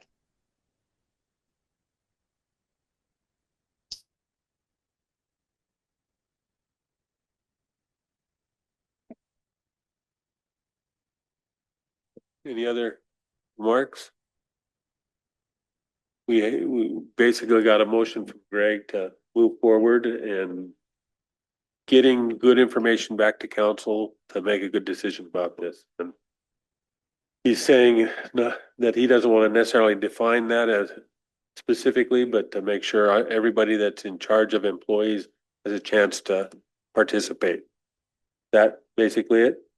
Got a second by Tom. All in favor? Tom? Everybody in favor? Looks unanimous. We'll get a letter out that asks to bring all these folks together.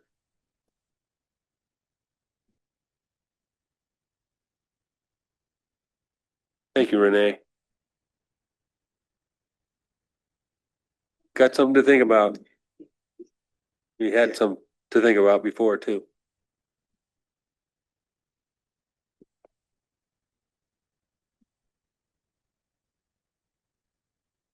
There you go. I'd say you guys could take a break and go get an Indian taco, and I'll let Melissa know we're a little early. Okay. On break. Just teasing Carol. I said, you got special delivery. Are they $10? Make sure you say that you guys are out there. They're hitting people up as soon as you go out there. What's the fundraising for? It's a memorial basketball tournament. But my daughter's dad that got killed in a car wreck last year. He loved basketball, so they're doing a memorial basketball tournament for him in March.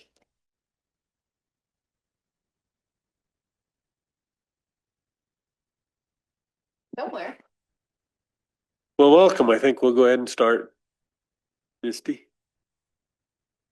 Great. Yep. If it's red, I'm on? Okay. Good morning, Chairman, Vice Chairwoman, and Council. I wanted to come and wish everyone a Happy New Year, of course, and to welcome and congratulate the newly elected officials on behalf of the governor. So very nice to meet you, and I'm very excited to work with you. And I'm Misty Cool. I'm the governor's director of Indian Affairs. I'm also a citizen of Fort Belknap Indian community. And I feel like I'm, after 5 years, getting my feet underneath me a little bit. But as some of you know, my job is just to advocate for tribes as much as I can with federal, state, local, and private entities. And that kind of is multi-directional. So sometimes I will come to the tribe on behalf of a non-tribal entity and on certain matters, but I don't really have anything on the agenda except to just be here. So you can, don't forget my face. And just, is there anything I can do for you? Are there any issues currently that you think with which I could be helpful? Carol, go ahead. Aunt Carol would like to have you go out and see Uncle Tommy. Okay. Actually, I can do that. We'll talk later. I'll text you. Okay. That's funny. My mom said the same thing yesterday when I said I was on my way. So for those of you who don't know, Auntie Carol is married to my Uncle Tommy. So, hence the connection. Well, I think you're quite aware of most of our main issues that we have with the Yes, governor's office, so yes. And I several are ongoing yet. do know that. We're hearing some good-ish news on a couple of matters that we're finding encouraging. I did check in with the Lieutenant Governor yesterday to get updates on a couple of things that we were working on, or rather working on with the tribe in certain counties. And so she's hearing that things might be moving in a more positive direction than last year. Well, the last few years actually, but anyway, so I'll be happy to brief one of your attorneys on that or whatever, but we don't have anything official yet, but it's looking a little more favorable than it has in the past. So I got Jamie, Carol, and then Jason. I just wanted to say for Greg and I guess, we don't know what the current issues are. If you could just kind of give an overview of what we are working. absolutely. Thank you. So, and please, anyone, Mr. Chair, jump in if I'm speaking out of turn or correct me. I would say right now, one of the most fundamental issues that we've been working on for the last several years actually is law enforcement and our agreement, the PL 280 with Lake County. And so some legislative changes were made in the 2025 session. And that we felt was a very reasonable deal and situation. And the tribe has been excellent at working this out. The minute that bill was signed, I know that the tribe met for a workshop. I mean, CSKT has just been incredible in the investment in this agreement. Fortunately, the other party has not been. And so, but like I said, when I talked to the Lieutenant Governor yesterday, she said she was going to give James Lapaka a call, but she thinks there might be a little bit of a turnaround from the previous posture that the county has taken. Let's see, what else do we have going on? Well, this was very early, but just for both of your awareness, CSKT were the first tribes to enter into a cannabis agreement with the state, and that's been a wonderful partnership. And I know that it's infusing much needed revenue into this community. And it actually also set a standard for how the tribe, or excuse me, how the state works with other tribal communities. So I really applaud the tribes for taking that initiative. And we got it done. And it was a rather painless process as well. So that was really great. I'm trying to think of what else. when it comes to the executive, the governor's office, I think those are the two, the biggest things that have come out recently. I will applaud Senator and Tribal Member Morjo for getting Indigenous Peoples Day across the finish line finally. Again, that took a few years, but we got that done. So very, very proud that that happened. And I think nothing else is coming to mind at the moment. So unless anybody else has something. Carol, go ahead. Curious about who makes contact with tribal members that are incarcerated either in Montana prisons or others. Just had a request from some tribal members regarding cultural, spiritual things that go on and needing some, I guess, advice. And so is there a person that I could connect with that would be able to reach out to those individuals? Absolutely, Councilwoman. I'll send you an email. His name is Mitchell Couture. He is the Couture. tribal liaison for the Department of Corrections. And I don't know if it's the same people, but last week I received a letter from an inmate with the same concerns. And I passed that along to Mitchell. So Are they located in Montana or are yeah, they in Montana, This- at Deer Lodge. Okay. And I'd also like to mention that the Department of Corrections also just recently added, I want to make sure I get her title right. It is, she oversees, so women who are incarcerated that were victims of sex trafficking. So she is sort of the MMIP, human trafficking, sort of, I don't want to say coordinator, but she works with those inmates to help prepare them for life when they're released. So a lot of these women, especially if they had been entered into that system when they were young, can't pay bills, don't know how to, how a lease works or, applying for SNAP benefits. And so that's her role. And I'm just delighted that the Department of Corrections saw that need and filled it. Her name is Linda Couture. They're not related. Well, they probably are, but they're Bear Crane. Oh, So, and I'm happy, would you like me she's to put my you? auntie too. Oh, yeah, yep. She's our new person. So, but yes, I'll send you an email. Okay. And introduce you to Mitch. James, go ahead. Yeah, thanks, Mr. Chair. Thanks, Misty, for coming. The concern that I have is recently we had 4 Oglala Sioux members arrested or detained by ICE in Minneapolis. And I'm kind of concerned when or if that, and I realize it's a federal agency, it's not a state agency, but does the state of Montana believe that if a Native American is detained by ICE in the state of Montana, they are a Montana citizen, one of our tribal members, what would be the state's response to something like that? And so that's a concern of mine because we've seen, and you've seen too, Native Americans across the country that have been detained by ICE. Their tribal ID, they are being told, is not sufficient.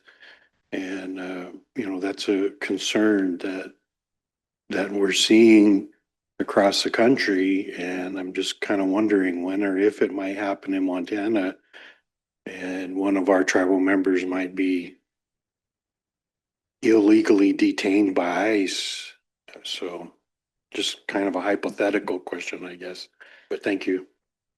Thank you, Councilman. I really appreciate that question. And if you would allow me a little time, I think what would be most appropriate would perhaps our office to have an official statement. And I, as a tribal member, I really do appreciate that question. And I could, use conjecture on how I think we would respond. And I think it would be to protect us, but I would really like to make sure that our office had an official position on that. Appreciate it. You bet. Oh, go ahead. Thank you, Mr. Chair. Misty, Happy New Year. It's Happy good, New always Year. good to see you. Thank you. And I appreciate your efforts with us before and in the past. I'm sure that every year you become more important to us. Thank you. Just a couple of things. First, I want to congratulate the governor and having the new facility open up there by the Capitol. I didn't make it to the grand opening, but certainly looked very powerful. Looks like a really nice facility. Lots of visitors, you know, so the first month, or is it 2 months it's been open now? It opened December 8th, and if I may, the center has had 14,000 visitors since its opening. And for those who aren't aware, the Montana Historical Center is in its new digs, and it's amazing. It is stunning. And we had a sunrise ceremony that morning, and it was just such a beautiful experience. So thank you. Yeah, well, it's certainly great to have that, and what a great educational tool for all of us. Just a couple of things. I just want to also show my appreciation, or mention my appreciation for the governor's office and all the departments related to our Elk River pollution issue in the Kootenai River from British Columbia, and the strong support that's been given to that, and the representation that's been there. It's been really good. That's just been fantastic. Related to that, but not related to that, is because I've been, it's been in my world for a long time, and that's, you know, water pollution in general and how it affects our native fish and wildlife resources and potable water, and the sacredness of water to us, and how important it is in our value system to maintain our headwaters and to keep our streams and rivers clean as possible for everybody, all humans, all the way down to the ocean, and all of those living creatures that depend upon it. So more recently, the state has moved from their monitoring or standards for water quality protection from a numeric system, which was great when we put it in, because the narrative allowed for too much fuzziness, too much excuses. And when you have a numeric one, there was still that opportunity for people to correct their deficiencies and things, and it was just a better way to do things. And so in reversing that, I think we're hitting ourselves to trouble and further degradation of our water and streams and blue ribbon trout streams and whatever the interests are, you know, drinking water for communities, you name it, it's there. So I would just, you know, appreciate the administration's looking at that and really considering, you know, what does this mean for 100 years from now? What does this mean for this change? And if we could reverse it back, it'd be very beneficial for us. Related to that, I know that there's been strong opposition to the proposal for a mine down in the headwaters of the Bitterroot River, Sheep Creek mine. It's a proposed mine in the National Forest, and I think a lot of our politicians on every party, local and regional and federal, have made a comment about the inappropriateness of that potential mine in that headwaters in that beautiful area. I would just appreciate it, you know, if the governor's office would, if they haven't taken a stand on that, they might, just to make sure that we can put that thing to bed right now, so we don't have to face another threat to one of our most important Aboriginal and homeland river systems and native fisheries. So I really appreciate that. We meet once a week in a pre-policy meeting, so we discuss what we're going to officially talk about, and then we meet once a week with the governor. The policy team does, and I'm also a part of the policy team. I will bring that up next week. So if we're not talking about it yet, I will make sure that we start that conversation.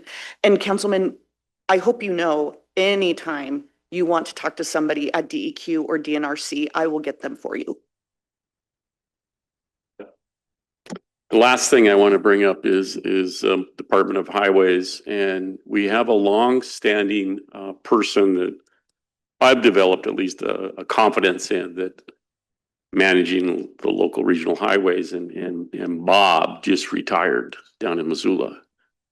And so I think Councilman Two Teeth brought this up, that we'd like to have periodic meetings with the director.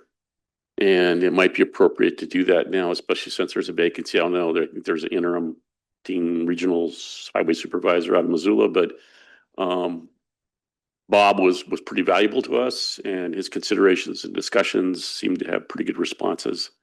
I would just like to be able to reiterate the importance of that communication and ongoing work that we do with Montana Department of Highways through our reservation and Aboriginal territory. Councilman, would you like to, would the tribe like to invite the Department of Transportation's director here? Okay, We've done that before. It's kind Yeah. of like a standing invitation. Director Dorrington would definitely make the trip, so that's a pretty easy lift. I'll make sure I follow up on that this afternoon. Thank you. Go ahead, Len. Thank you, Mr. Chairman, and welcome, Misty, and Happy New Year. It's always you. good to see you. It wouldn't be a meeting without Councilman Two Teeth. I have a couple issues. An issue we discussed at the Rocky Mountain Tribal Leaders meeting with the Department of Justice was at one time they told us they were going to assign an FBI office to the MMIP task force. To this date, I don't think that has occurred. We were requesting a report.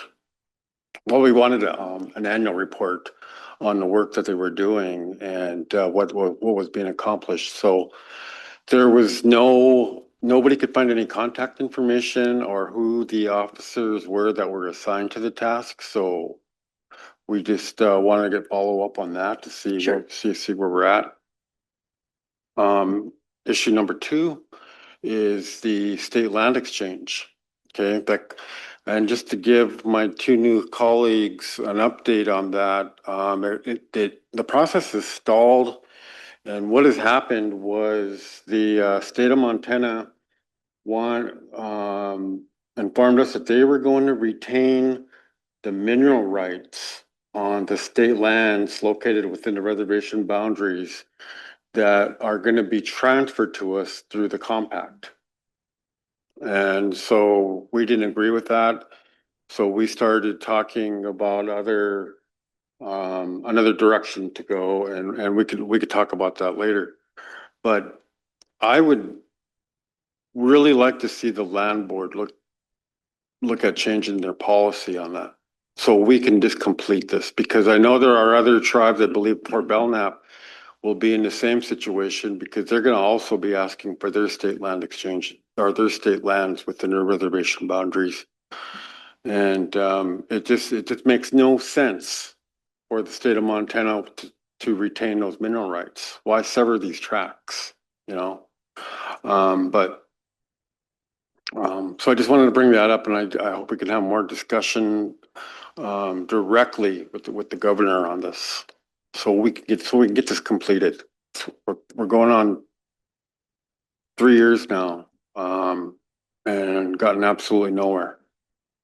And we're still going to take the stance that we will not agree to allow the state of Montana to manage those trust lands, and meaning logging. There's a couple of proposals that have been brought forward, and at least for myself, I'm not going to support allowing that to happen, because technically they're going to be our lands. And the other part of that too, Misty, is none of the funds that's generated for state school trust lands goes to our tribal school, Two Eagle. None of it, you know, or I believe the Northern Cheyenne School, but and I can be wrong about that, but I just know there was 2 tribal schools that weren't being funded by state school trust funds. So, damn it, I had a third issue, but I forgot it. So I'll just leave it at that. And once again, we really appreciate you taking the time to come up here and visit with us. It means a lot, Misty. So thank you. Thank you, Councilman. And it's not like I have to have my arm twisted or forced to come here. It's one of my favorite places. Love it. Thank you. But thank you so much. I will I will bring these to, so the lieutenant governor is our point person on the land board stuff. So I will, early next week, I'll sit down with her and get an update and get back to you. Do you remember? Okay. This is in regards to the former staff position held by Lisa Evers. As you know, there's been a lot of discussion with tribal leaders about the organizational chart that Director Barrington has changed, and where we wanted to see that the tribes are, that we have somebody in there, that we have a tribal person in that, in one of those top administration jobs, to assure that we're able to get access not only to the director but directly to the governor when we have issues with that department. And right now, it just seems like they continuously scramble that organizational chart around, and I'm seeing, or I've seen, our tribal representation going down the board. You know, and so I just wanted to just bring that to your attention. We would like to address that. We're probably going to address it at the next tribal leaders meeting. Sure, although I would like to let you know that I think that was fixed in December. So in 2025, Senator Mike Fox from Fort Belknap introduced an amendment into House Bill 2 that would reestablish the tribal relations manager position. And so there are 3 positions in the Office of Indian Health at DPHHS. One is the Director of American Indian Health that was previously held by Stephanie Ironshooter, and she resigned in October. And the other is the ICWA specialist. Her name is Kathy Deserly, and she lives in Wolf Point. And then through House Bill 2, the Tribal Relations Manager was reestablished. And how that will work, it's Heidi DeRouche. She's a member of Blackfeet. And so she was acting director of American Indian Health and then was able to move into this position. She oversees the Office of American Indian Health and reports directly to Charlie. So there was a little bit of misinformation out there that it wasn't anybody's fault. It was but the reorganization has gone very well. I expect Heidi to be up here in front of you all at some point. I think she's probably a little overwhelmed, particularly since we received the rural health transformation money, if you're not familiar with that. 233 million this year.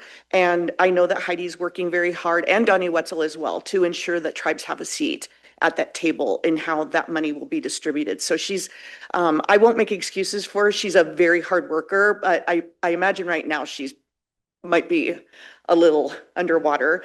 But I will encourage her to make sure that she reaches out. I think she is going to do a great job. I really do. And so we've got, I think the ship has righted itself back in December. So you bet. Any other questions or issues? Well, we appreciate the visit so much, Misty. Always good to see you. It's absolutely my pleasure. Thank you. Thank you so much. Thank you for letting me come up and crash your meeting. Yeah, you bet. And Happy New Year. And again, if there's anything I can do for anybody, don't hesitate to reach out. Appreciate that. Okay, you bet. And we'll break for lunch. 1 o'clock.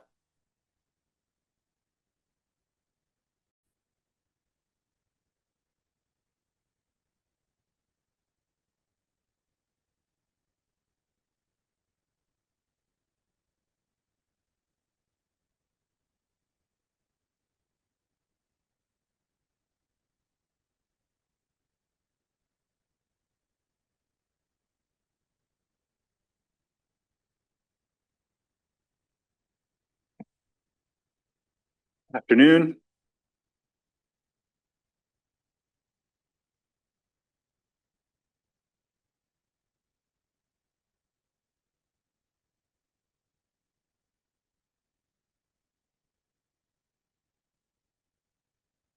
Okay. Guess I got an interesting little question to start with, James. Is the SEDS submitted to the tribal council as council or as shareholder of business solutions? What's that? Is the SEDS presented to tribal council as tribal council or as the shareholder of business solutions? As tribal council.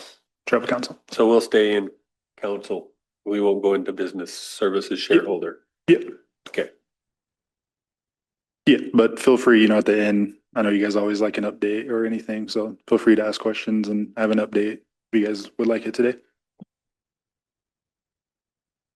All right, we ready to begin? I think we are. I'm not sure where Martin's at. He should be along presently, but go ahead and start. All right. Okay, before we start and begin, this will happen in two phases. We are a little bit behind just due to the shutdown that happened back in, the end of September through a little bit of December. We got almost 120-day, deadline increase, So we got till March extension, excuse me, March 30th to get this in, as did everyone else in the state. So this is the first one. This was supposed to be presented in front of you guys during the month of October. Just didn't get to happen. We didn't have a rep. I couldn't get on the website, the governmental website, to even get anything accomplished. And so, this is the first one, and all we're doing today, I'm not sure if everyone, it's a long file. I'm not sure if everyone got to read through everything. But what we're doing today, we'll start on page.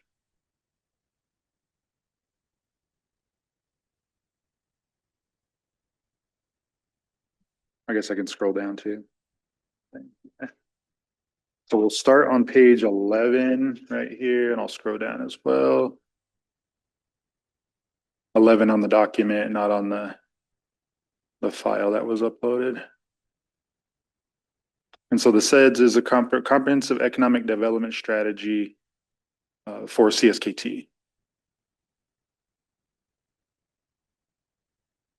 And so we'll begin on page 11, and all we're doing today, there are about 72 objectives under each goal. So there's 8 goals for CSKT. Under each goal, there's objectives to be accomplished by each project. And all we're editing today, and all I need to know to finish the official SEDS, the official SEDS is a 127-page document that will be presented to you guys at the end of February for approval. And this goes into the SEDS. So all we're doing today is editing the priority. I don't know if you guys, I'm trying to highlight just the priority right there. And that's set by council each year, high, medium, low. Or if you guys just want to get rid of the project, that is fine too. I just need an update from council. So far, I've met with every department head and every manager and every business to update this portion of the SEDS and come in front of you guys today and get your priority on it. Now, each priority set is set by you guys. Each department has set their priority right now as high. So you can see economic development and coalition partners, they want this priority high. The action item, identify gaps between tribal members, training interest, and availability of local living wage jobs and training opportunities needed to fill those jobs.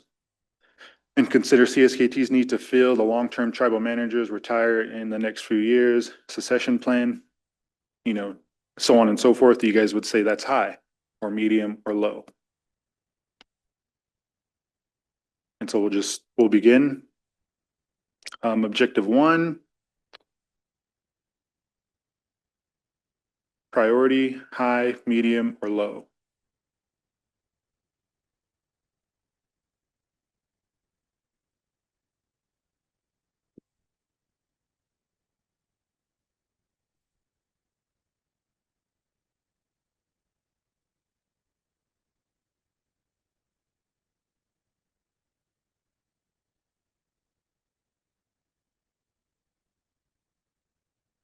Good, Jamie.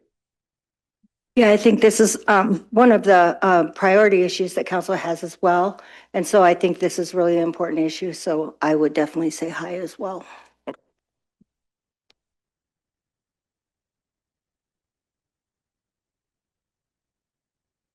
Everybody on board with high? Or objective one? Action item 2, Oh, Mr. Chair, Go ahead. what is the range of, what's the, it's just. is it really high or is there, There's no is it higher. really low? We could do extremely high. No, that's just high, medium, low. That's just a requirement by the Okay, feds. high, medium, low, okay. Yep, high, medium, low, or you guys can, choose to, X that out and take it out as like not important to the whole, strategic plan of CSKT. Amy? And so you have other action items, is that like in comparable, like, are we prioritizing them? Yes. Or each of them low to high? So we're putting a ranking on, I guess, the priority on each of these action items. Okay. So that all the action items, When you say action item, are you talking about objective one, objective two? yes, Or are so you talking about the action items under the objective? the single action item underneath the objectives. So all the action items are pretty much a check mark or a road to accomplish objective 1 under goal 1. So the main goal 1, educate, train, and provide work experience for tribal members for today and tomorrow's employment opportunities. Everything under that, there are little steps to accomplish that goal. Okay.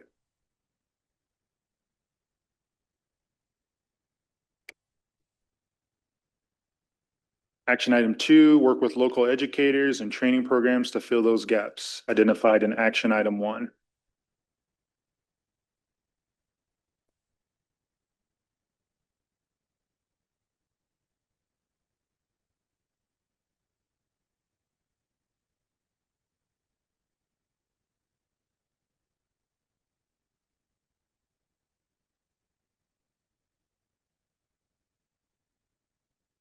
Great, go ahead. So, James, my question on that is, that's a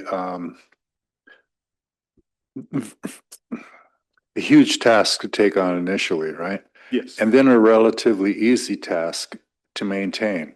So once you've identified the gaps and you've kind of captured, if you will, the database of known entrepreneurs and where they're at and what's going on, it would seem like it would be a fairly easy thing to keep up on.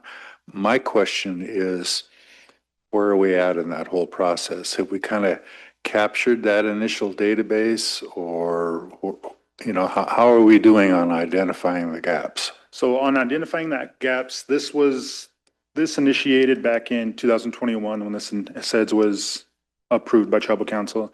And since then, there have been so many training classes and, training programs set up by SKC, ourselves, and economic development, as well as the education department. So we're all, have this main goal in mind as, educating our tribal membership and employees, even though some of them aren't, tribal members, it's key to educate them. And so it's going in the right direction.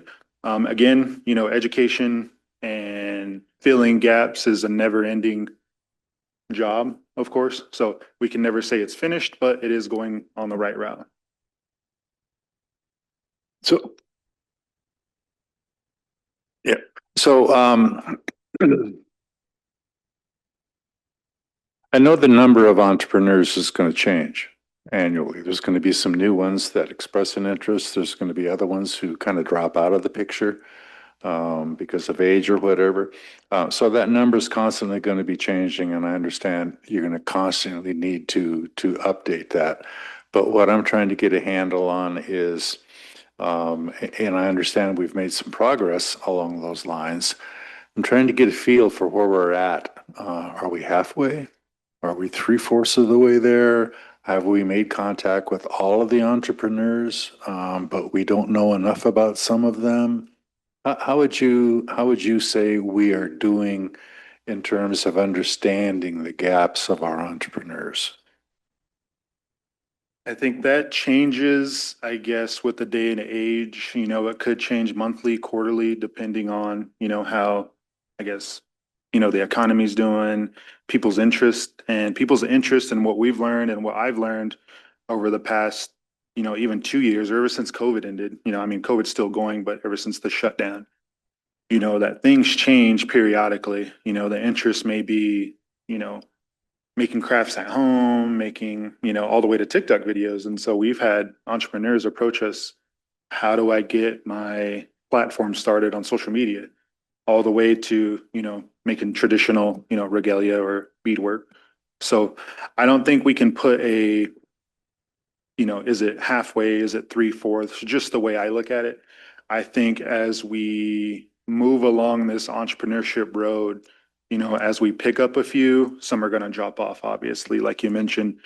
But it's those who stick around, and of those who stuck around over the past 5 years since I've helped with the SEDS, we have 137 entrepreneurs constantly working at any given point on the reservation. And since 2013, we've kept a database of emails, phone numbers, kind of what businesses they do. And we have 767 of those since 2013. And so it's kind of, it's a range, a range from all 667 aren't active.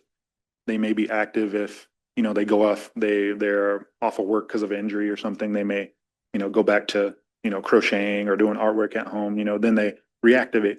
And so, but as of now, we have 127 active entrepreneurs on the reservation. Hope that answers your question, or at least kind of gives you an ideal of entrepreneurship on their reservation. It's quite large as far as entrepreneurs, and we have, 2 to 3 entrepreneurs reach out daily for assistance on, any given topic, business plan development, strategic planning, email marketing, phone marketing, social media platforms, and everything in between. Mm-hmm. Mr. Chairman. So, I think as you may remember, just after COVID, I got some donations for a nonprofit to reach out to all the entrepreneurs and to start to work with them and identify what some of their needs were and that kind of stuff. And at that time, there were about 120 some. And in meeting with all of them, I got a fairly good sense about where they were at. But that was like 5 years ago now, right? 4 years ago, 5 years ago. So, but you've contacted all of the entrepreneurs and had some discussion with them about what they see as their needs being to date. I mean, you know how many there are, so you must have had contact with them, right? So. Not all at once. We do send a mass email out quarterly for our meetings and whatnot. And then from that, people just follow up. I don't reach out to them specifically and ask what their needs are. And since you mentioned, a study, we haven't had a study completed as far as, needs strictly to the reservation since 2016, I believe. But with a conversation I had with economic development today, we are going to try to get one accomplished within a year. A new study that'll help us, fill in the gaps between education and training and, career. Yep.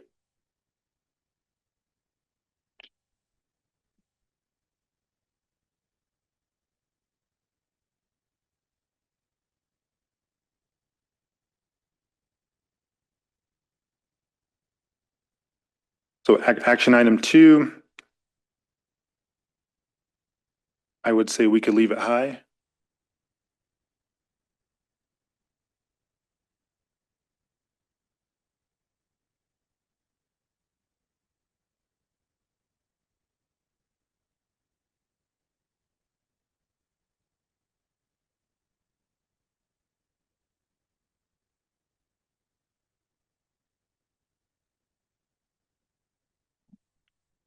Action item 3, develop and fund a free training program for tribal members to address barriers to employment.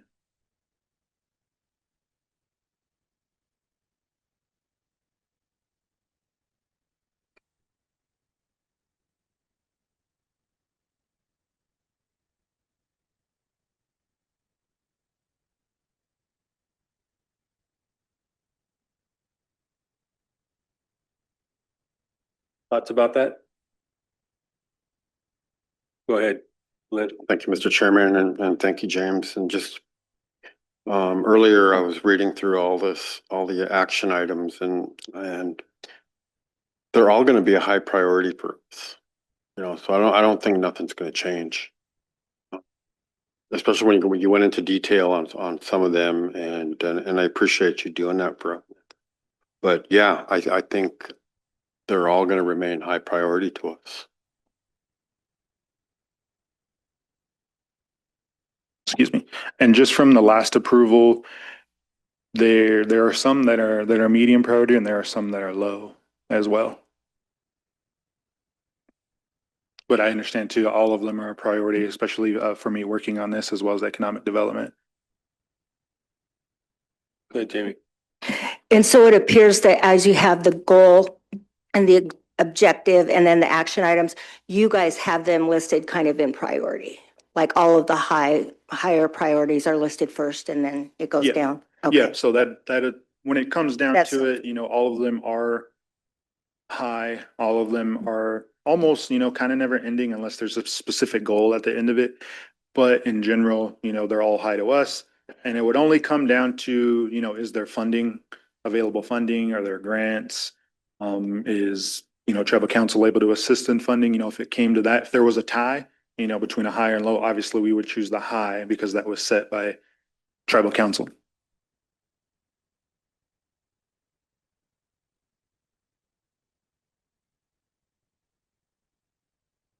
So action item 4, identify work experience, opportunities, and place members into those positions and work on technical skills. We set it as high, timeline ongoing. And I'll just continue to go if that's fine. If you guys want to change it or anything, just to help the speed and process, just let me know if it needs to change. Is that okay?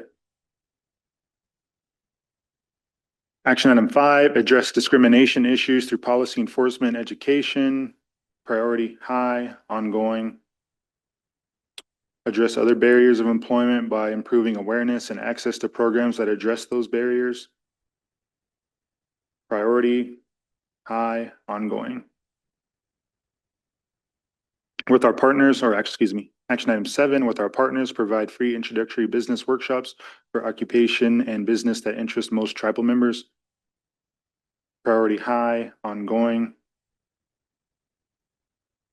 Action item 8, gather additional members, contact information, disseminate free training info to those members. Priority high. Oh, this one was recently completed. So objective 2, support high school graduates and K-12 workforce and college readiness.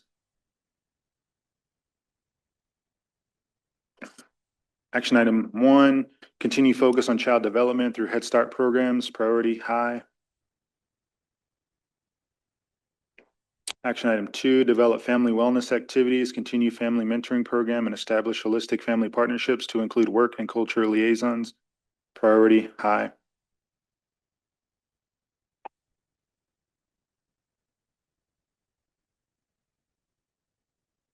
And as we go through these, you can see there's a timeline, say action item 2 right here. This is their most recent update next to the timeline, 3 staff members working with 5 schools, usually using monthly activities. So that's their update that I got from Michelle Mitchell on this. Action item 3, develop parent, child education engagement skills training, priority high.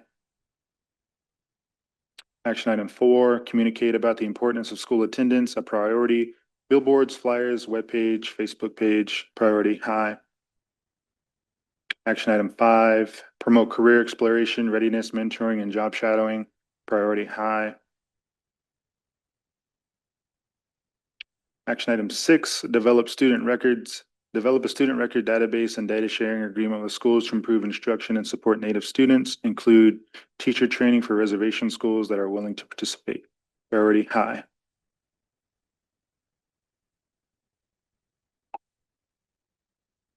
Action item 7, provide CSKT history and cultural tribal awareness training, PRI day, monthly monthly 3 Chief Center, et cetera, priority high. Action item 8, school to work initiatives, create work experience based curriculum and partnerships with SKC and Two Eagle River School, priority high. Action item 9, internships, priority high.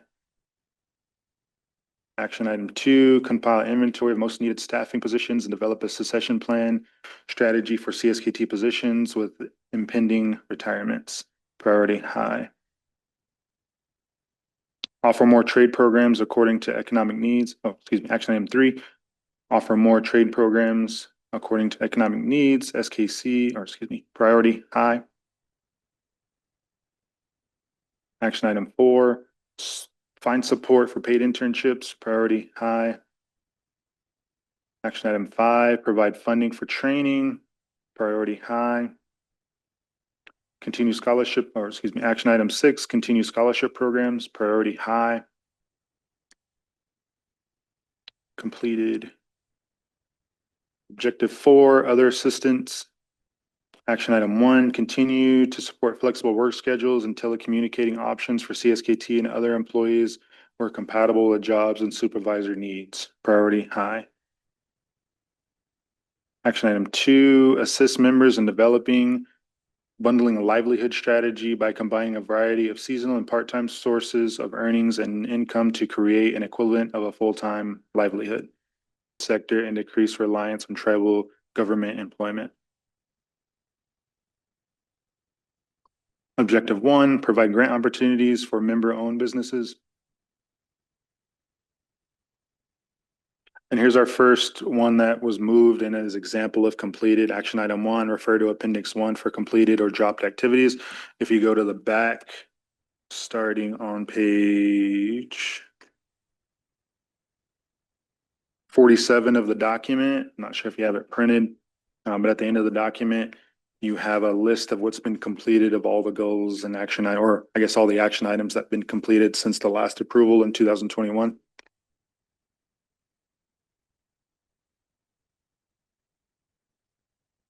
Action item 2, serve or assist the state's review committee for the Indian Equity Fund grants up to $14,000 for 2 to 3 CSKT tribal members a year. Priority high. Objective 2, provide technical assistance and upon request, direct tribal entrepreneurships to lending agencies. Action item 1, provide one-on-one assistance to tribal members for business plan development, operations and financing, grant and leasing applications, and more. Priority high. Action item 2, market this assistance as well as SBA online courses and computer availability at S&K Business Services, Sovereign Leasing, and CSKT Economic Development for Entrepreneurs. Priority high. Action item 3, describe options for business structuring. Priority high. Action item 4, describe options for loans for tribal credit program, local banks, and community development corporations. Priority high. Action item 5, if needing collateral, refer to Montana Department of Commerce Native American Collateral Support Program. Priority high.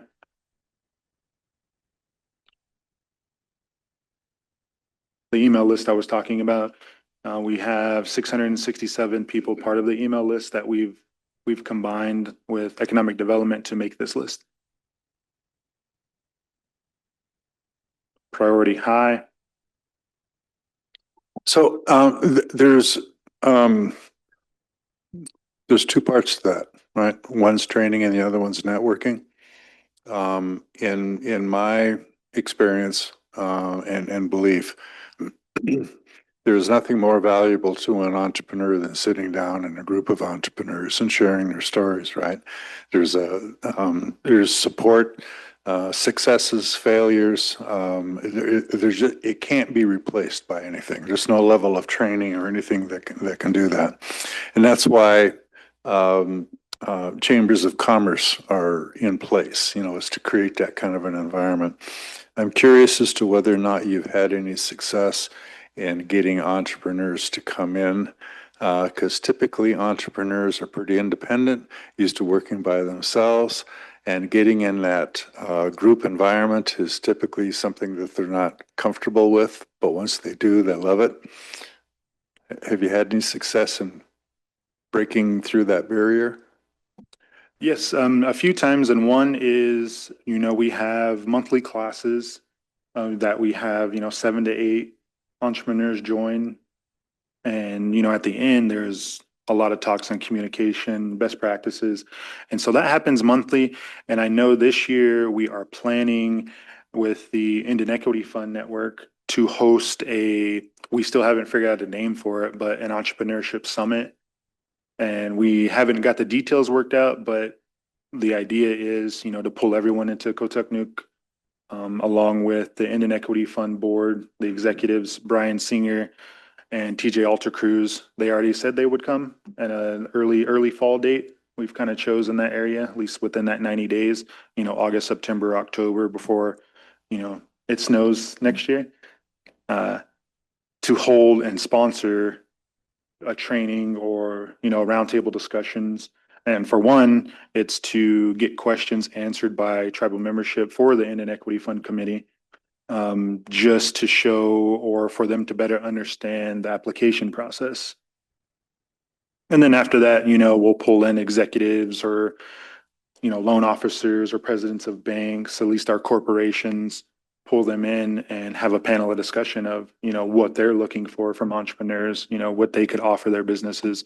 Some can't pull in entrepreneurs, like, technologies or electronics can't, pull entrepreneurs in and have them do work because they specialize in certain things. But obviously SNK Business Services could use a, entrepreneur that, make things automated or something, helps develop business plans faster, something of that nature. And so we plan on doing that in the fall of this year. And we haven't did anything in person for about 2 years, just due to funding. But we have funding this year from the Indian Equity Fund to host that for entrepreneurs. And we're looking at, we have 25 committed already, even though nothing's came out official, that they would be interested in coming.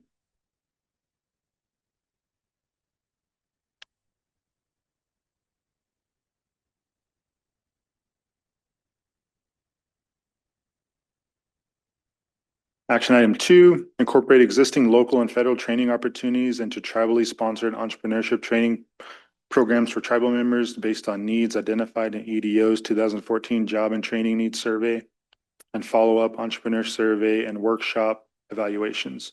Host an annual business owner meeting to distribute training and resource information, procurement and tribal preference policy issues listed to concerns and workshops. Priority high. And this is the survey I mentioned in the beginning. We are working on doing a 2026 or at least a 2027 job and training needs survey. And it cost economic development about 30, I believe, Janet and Velda could correct me on this, but it was around $35,000 to complete this needs survey. So you're gonna have, or you have been having, these annual business owners meetings? We plan on starting them up again, at least SNK Business Services partnered with the Indian Equity Fund Committee.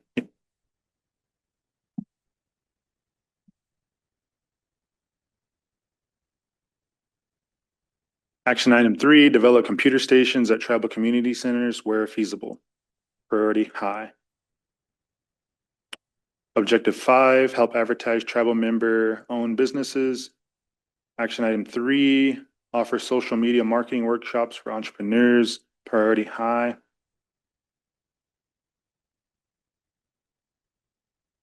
Objective 6, assist SNK Business Services, SLF, or Salish Kootenai College with establishing an incubator to support tribal member-owned businesses. Action item 1, support SNK Business Services and Sovereign Leasing in their efforts to provide technical assistance to tribal members starting or expanding a business. Priority medium.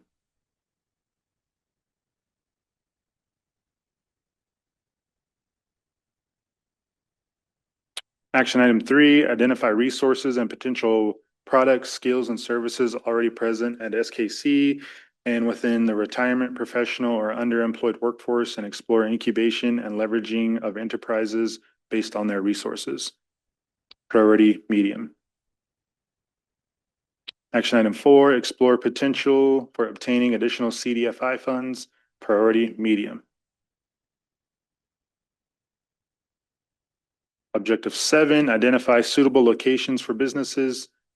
Action item 1, update council on property management inventory and propose locations for commercial lease lots.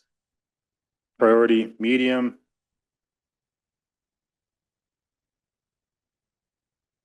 Action item 2, upon request, recommend suitable sites for business owners to lease from Tribal Lands Department.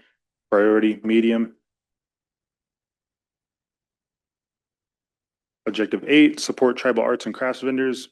Action item 2, work with tribal artists and Mission West community development partners to help other tribal artists learn the ropes of selling at farmers markets and craft fairs in addition to powwows.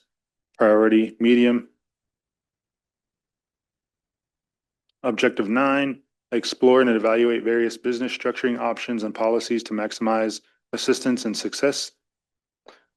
Action item 1, provide training on the corporate model of business organizations targeting sectors where this form of organization has potential to create economic benefit in the form of revenues, cost sharing, job work experience, and community building for addressing social issues.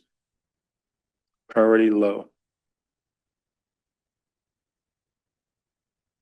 Goal 3, create a climate that attracts, retains, and grows businesses that are compatible with CSKT's culture and environmental protection values. Objective 1, support infrastructure development in appropriate areas that enable economic growth. Action item 1, provide last mile connections for broadband where economically feasible. Priority high.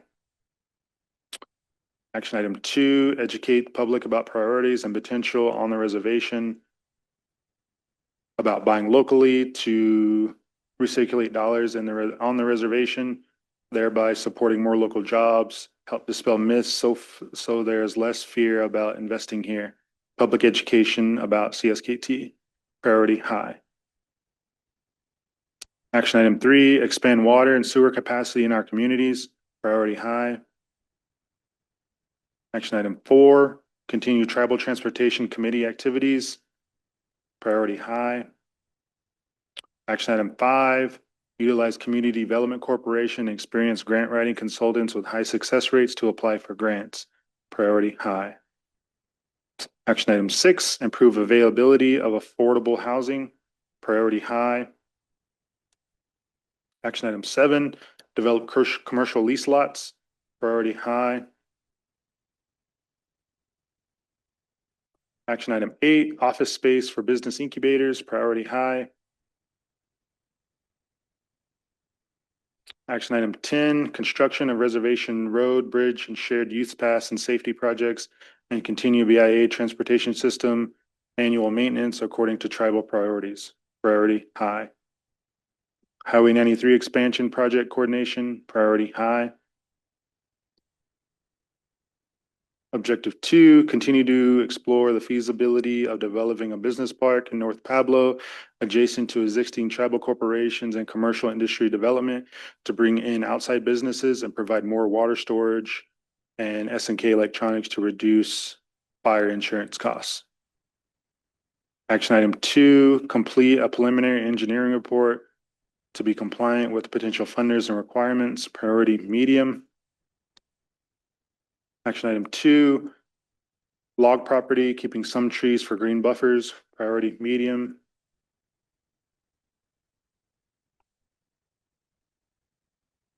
Action item 3, recontour while maintaining vegetated berms next to the former People Center.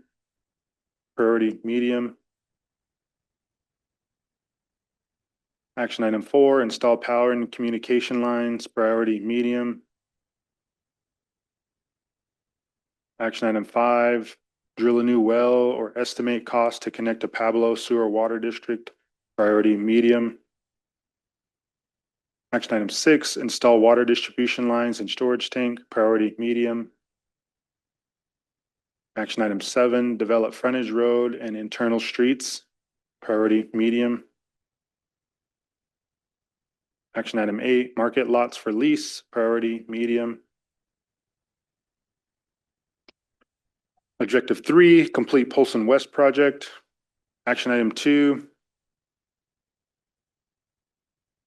complete a preliminary engineering report to be compliant with the potential funders requirements and final plat to include survey lots, roads, and utility easements and utility lines. Priority high. Action item 4, construct infrastructure. Priority high. Action item 5, market lots for lease. Priority high. Objective 4, address overcrowded living and working conditions to reduce exposure to COVID-19. Action item 2, upgrade sewer water infrastructure at Kicking Horse property, provide safe drinking water and sanitation for tribal offices relocated to the center and for existing and new residences. Priority high. Objective 5, create and hire real estate development and property management entities and develop vacant lots where appropriate. Action item 1, determine best property management strategy for asset maintenance and return on investment. Priority medium. Action item 2, continue to explore feasibility of development properties for storage units and warehouses. Priority medium. Objective 6, facilitate development of child, elder care, and assisted living centers. Action item 1, assist with feasibility studies, business plans for establishing additional child care, adult care, and assisted living facilities. Priority high. Action item 2, encourage entrepreneur operation of these facilities where appropriate. Priority high. Objective 7, complete due diligence on new business proposals submitted to CSKT by outside business interest. Action item 1, in consultation with tribal administration, establish a due diligence review process and report format using industry standards to summarize the outcome of a due diligence review. Priority medium. Action item 2, upon council request, complete initial screening to determine compatibility with tribal goals such as potential sustainable employment with livable wages. Priority medium. Action item 3, complete background checks on key management personnel and any other key investors. Priority medium. Action item 4, assemble a team of subject matter expertise to review the proposed business plan. Priority medium. Action item 5, present preliminary report to council with go, no-go recommendations. Priority medium.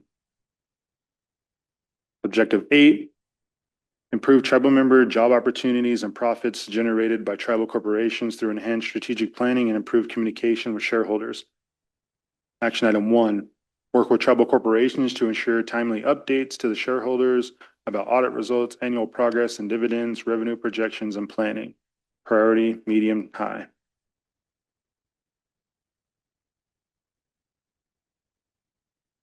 Action item 2, identify corporations' livable wage, employment opportunities, encourage membership training for those opportunities. Priority, medium, high. Action item 3, coordinate a mid-year meeting between all corporations and shareholders. Priority, medium, high. Action item 4, assure that corporations meet business planning standards and address linkages between tribal goals and enterprise strategies. Priority, medium, high. Action item 5, collect data and complete annual economic scorecard for all tribal corporations describing the business sectors, listing major corporate successes, dividends, employment, and training opportunities for tribal members and others, charitable donations and value added to local and regional economy, amount invested in each corporation to date, return on investment from each corporation to date. Priority, medium, high. Action item 6, conduct board training and orientation as needed for existing and newly appointed board members regarding the element of general corporate structure, governance, and board responsibilities. Priority, medium, high.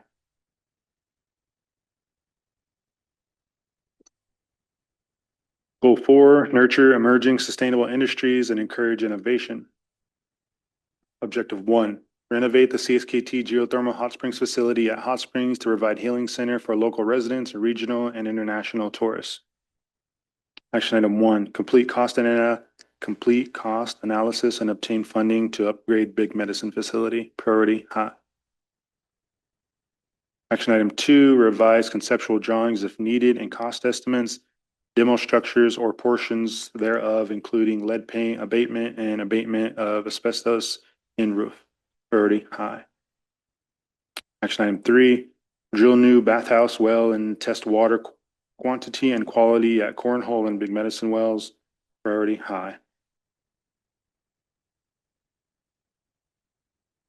Objective 2, promote cultural appropriate tourism on reservation.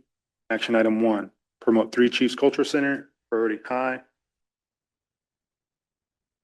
Action item 2, support cross-cultural member guided educational tours of the reservation and approved reservation locations through an approved cultural appropriate tourism business certification process. Priority high. Action item 3, explore development of tourist itinerary planning enterprise. Priority high.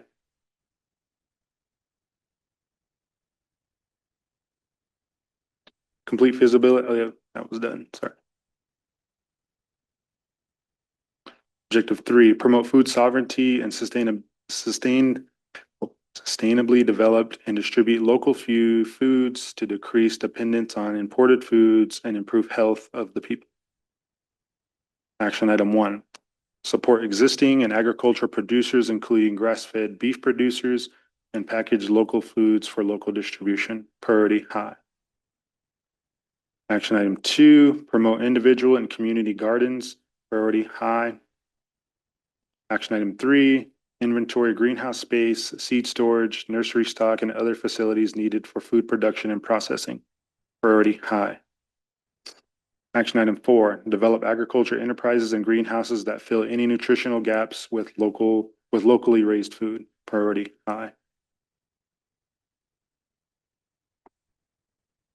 Examine markets for forest, prairie, rangeland-based harvesting, collecting, and value-added marketable products, services, and areas without culture issues. Priority high.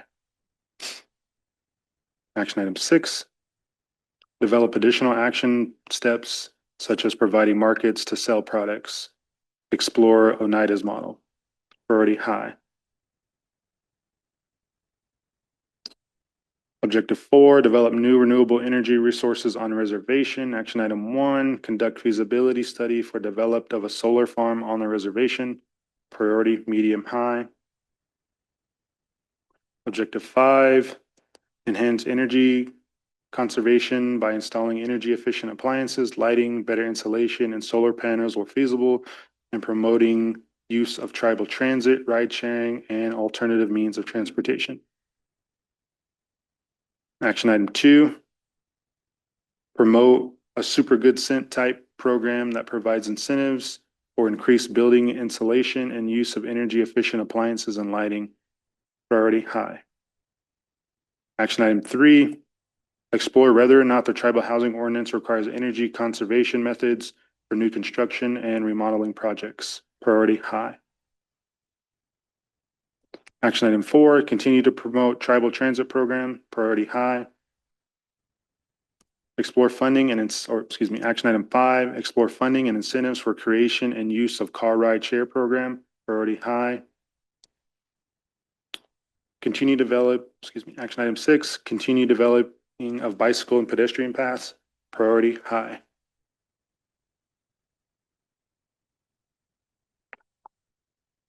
Action item 7, applied and accepted into Thriving Communities program with key partners MVP and DHRD to explore transit and other initiatives. Priority high. Objective 6, Kicking Horse Small Homes Project. Action item 1, complete infrastructure replacement project. Priority high. Action item 2, review, finalize lot layout and as-built map with Lands Department and Council. Priority high. Action item 3, obtain electronic as-built and lot boundary files with GIS and TAMs and PDFs for other staff. Priority high. Goal 5, provide community wellness, recreation, and culture facilities that support traditional principles and values. Objective 1, develop a community center in Ronan. Action item 1, revise conceptual drawings from review committee, Ronan community, and tribal council. Priority medium.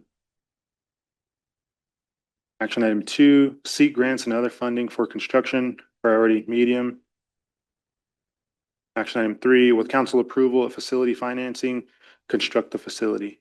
Priority medium. Objective 2, provide indoor recreational facility in Elmo for use, especially during winter months. Action item 1, complete conceptual drawings and cost estimates for facility construction. Priority high. Action item 2, gain approval of conceptual drawings from Kootenai Community Council and Tribal Maintenance Programs. Priority high. Action item 3, seek grants and other funding for construction. Priority high. Action item 4, with council approval of facility financing, construct and remodel facility. Priority high. Objective 3, develop basketball courts near Baseball Diamond west of Pablo Elementary. Action item 1, obtain ownership verification. Priority medium. Action item 2, obtain design funding and construct. Priority medium. Goal 6, research and plan for the best use of tribal and reservation assets aligned with culture values of Salish, Kasanka, and Kalispel people. Objective 1, explore in partnerships with grassroots community members and development of culturally based and community-driven substance abuse prevention, education, enforcement, treatment, and aftercare programs. Action item 2, identify housing options and locations. Priority high. Action item 4, identify all resources and actions currently in place to assist the homeless and draft a homeless response plan. Priority high. Action item 5, develop a strategy that includes hands-on job and life skill development while healing, both during treatment and after care. Priority high.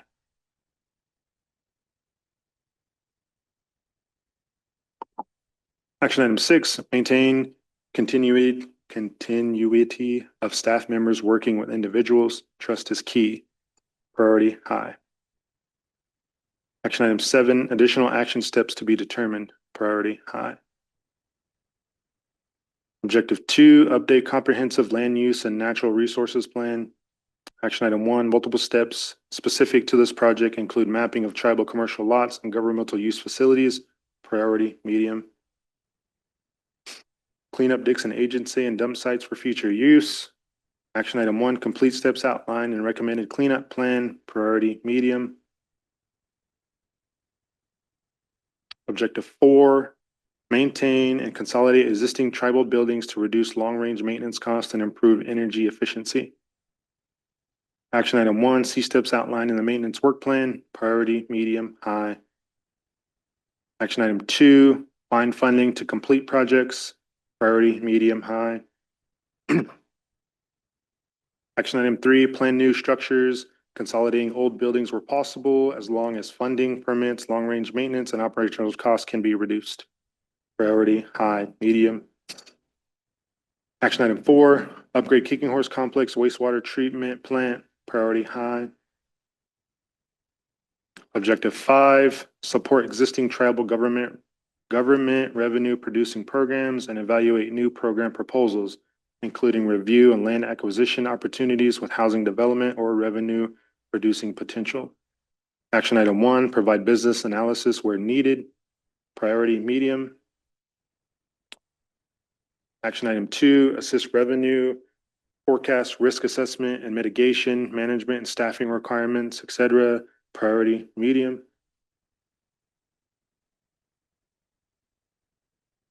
Action item 3, identify opportunities and constraints for land parcels. Priority medium. Action item 4, complete environmental and infrastructure analysis, land survey coordination, and develop plan for newly acquired land parcels upon council request. Priority medium. Action item 5, continue management of tribal lakefront market rental housing for revenue generation. Priority medium. Objective 6, as funds are available, recommend tribal capital fund investment in tribal enterprises that are competitive and generate a profit, and that prioritize land and community-based cultural alignment objectives that provide jobs that factor in climate change and sustainability and possibly create marketable value-added and natural resource-based products. Action item 1, complete business plans, cash flow analysis, and due diligence, priority low. Action item 2, consider the number of sustainable livable wage jobs that can be created by investment, priority low. Objective 7, develop tribal ordinances where needed. Action item 2, update tribal administrative procedures ordinance regarding forming executive secretary roles, priority medium. Objective 8, coordinate with other governmental entities regarding economic development and planning, including response to natural and man-made disasters and climate change. Action item 1, conduct monthly meetings with Tribal Emergency Response Commission, Local Emergency Planning Committee, priority high. Action item 2, implement the CSKT Emergency Operation Plan and pre-disaster mitigation plans as needed, priority high. Action item 3, update and implement CSKT Climate Change Strategic Plan, priority high. Action item 5, as a board member, participate in Lake County Planning Board meetings to ensure proposed projects do not create negative impact on tribal resources or tribal lands, and land use regulations are consistent with tribal ordinance where possible. Priority medium. Goal 7, develop a system that maximizes the flow of money in local tribal economy and reduces economic leakage. Objective 1, develop a buy Indian, buy local marketing campaign. Action item 1, work with American Independent Business Alliance and Charcusta News to develop promotional materials, priority medium high. Objective 2, explore the res dollars concept, similar to holiday dollars that can be spent at reservation businesses and other concepts.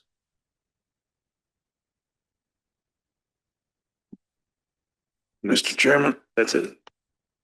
I'm curious as to whether or not has been any discussion in terms of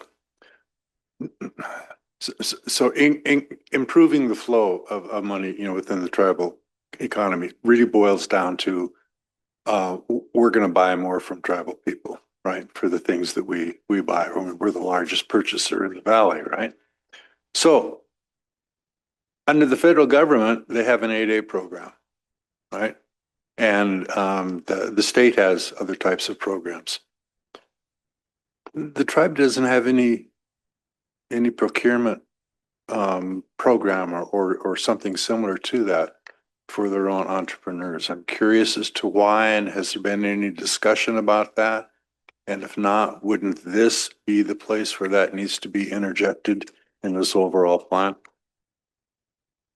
Yeah, yes, I agree. And so far as I know of, I haven't been part of those conversations if there has been any. But yes, it is a good and great idea to start that. Mr. Chairman, just to comment for the other council members. As you know, I've worked with a number of entrepreneurs over recent years. The single most frustrating thing I think that's in place here from an entrepreneurial perspective is they can go to the federal government and there are programs there to help them, right? And they can go to the state government and there's procurement strategies and those types of things that are in place. Come to their own tribal government and that's not in place. That's not to say that we don't provide services or that we don't do things or that there's, that there's nothing available, but there isn't anything similar to what is in place with the federal and state government about purchasing from our own entrepreneurs. So if something can be developed along those lines, that will go miles in terms of improving the flow of money within our economy. Entrepreneurs, I believe, will step up and do an excellent job of providing those goods and services that the tribes are currently buying from non-tribal vendors. So, but we need to put something in place, and it could be just as simple as grandfathering in what the federal government already does. And they just put a CSKT on it instead of USA. But we need to do something. And entrepreneurs have been crying for that, perhaps quietly among themselves, but crying nonetheless.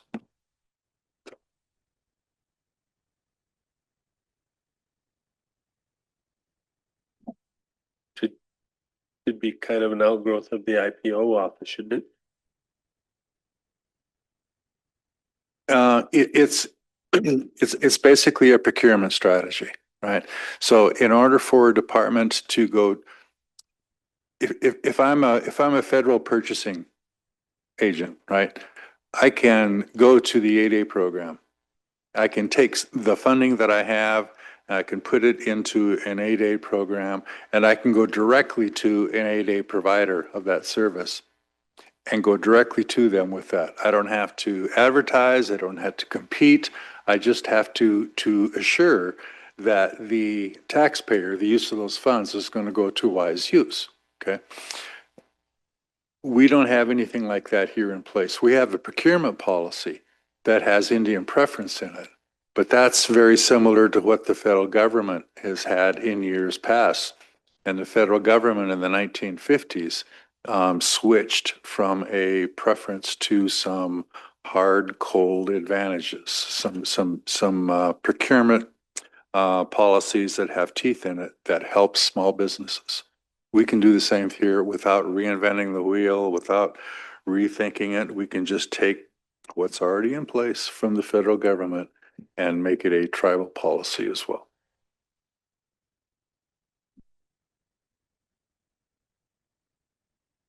What else, James? Excuse me, what was that? What else? That's it. That is the full list of ongoing projects across CSKT and its entities.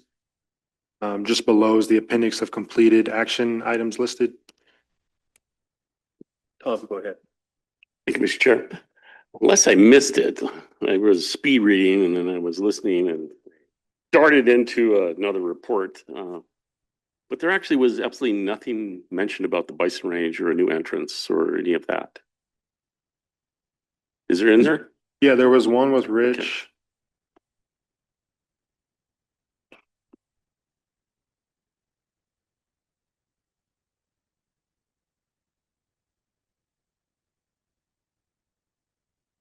Then I missed it. What I liked about the Bison Range having a new entrance on Ravalli Hill, which we took action on almost 3.5 years ago. I think that it did mention an access point. Is it hits a couple of different of our goals or initiatives. One is reducing our carbon footprint by having people not have to drive as much. Yeah. To do the drive. Increasing visitation for there it is. Retention. Action item 5 under objective 2, promote culture appropriate tourism on a reservation, complete feasibility study for an alternative entrance to the Bison Range, priority high, timeline ongoing. Okay, cool. Thank you. It provides a great opportunity for a lot of our vendors to set up shop up there. You know, a new site for a visitor center. Well, to me, it's just outstanding place for something. And one of the things I've been challenging my family, and I challenge all of you to do this, because a lot of times it's like, okay, well, why would you want to have something up there in the middle of the winter, right? Well, you know, my cars all have a temperature gauge. It's one of these unique things about that scenic turnout up there. It's always warmer there than it is down in St. Ignatius or down in Ravalli. It's amazing. It is always amazing. Sometimes it's 5 degrees warmer. Mm-hmm. I don't know why that is, but it's just a real interesting location. Something about it, but not always that way. But you know, 3 times out of 4 will be warmer at scenic turnout than it is down in the village of Ravalli or down at Doug Allard's in St. Ignatius.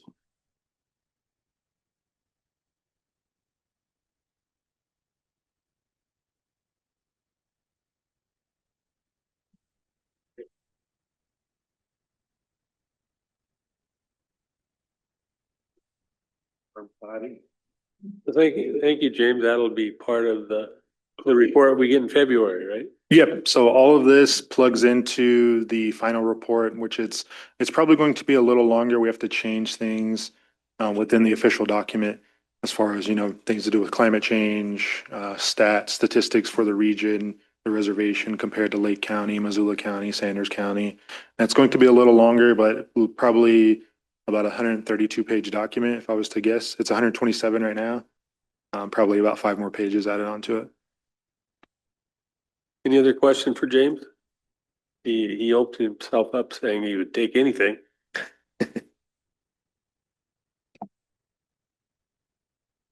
Okay. Thank you, James. Happy New Year. Thank you. You too.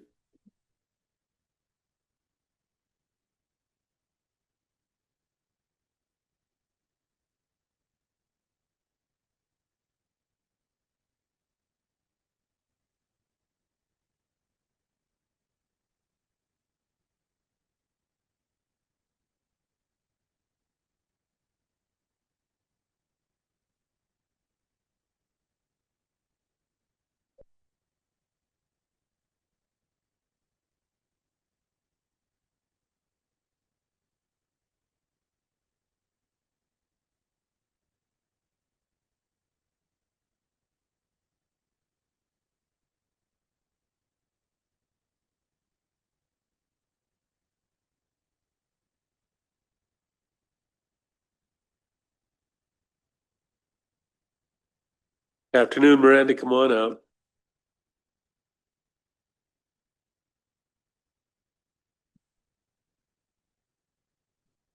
We never went into shareholders. It was just a report to council.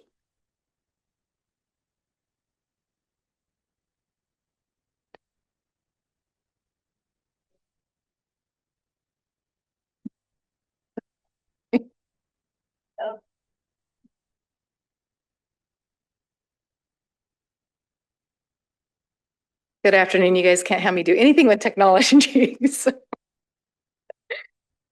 I know you do. Thank you, Jen. Good afternoon, council and new tribal council members. So a little bit of background. Every year, our local school districts come in and give an Indian education report, which is based off of their Indian policies and procedures. So right now, we have the Arley School District in, so I will have Corey introduce himself and go ahead and do his presentation for you guys. I think mine's already up and running, It so is. perfect. Corey Beckham, Arley School District. Hello, everybody. Found one typo and I apologize, so I'll point it out on the way through as I'm rolling through this. So Corey Beckham, if there's anything in here that we got questions on, I'm assuming we'll run this similar to last year, slide for slide along the way. Are you wanting to kind of ask questions or at the end have me circle back? If we can ask questions along the way, it Love that. works pretty well and we don't forget. Okay, love that. Number of American Indian staff. This is one of those that we asked staff to volunteer their information. That was the results from those. Very similar to last year's data. And then I attached descendants and enrolled students. This is this year's current 2025, being able to pull all of that information and also into a chart. And I'm hoping that is this a view? I guess, well, you guys are seeing it from your end. I apologize. I was thinking when I build these and now that I'm looking at it right here, all those numbers are really compressed and I apologize for that. When I put it into a presentation slideshow, it expands a lot. So I will fix that going into next year. I'll have to make note of that. I apologize. Those numbers are small. As we're looking through these, that bottom section has the tribes that they're affiliated with that we have. There is a category of unknown, and depending on how the parents enroll the students, they might get flagged through our system as unknown. But those are broke apart. Professional development opportunities, trying to continually push this, and we've got some new developments that are kind of happening this year, but tribal development, Salish conference is coming up. These are very similar to last year, and then we're trying to expand through a NELT program that's starting in the district, and I'll touch on that a little bit later. Basically, we had a committee that's been formed that we're trying to up everything continually. revisit what do we have going on for not only staff, but students so that we can provide more opportunities for the students.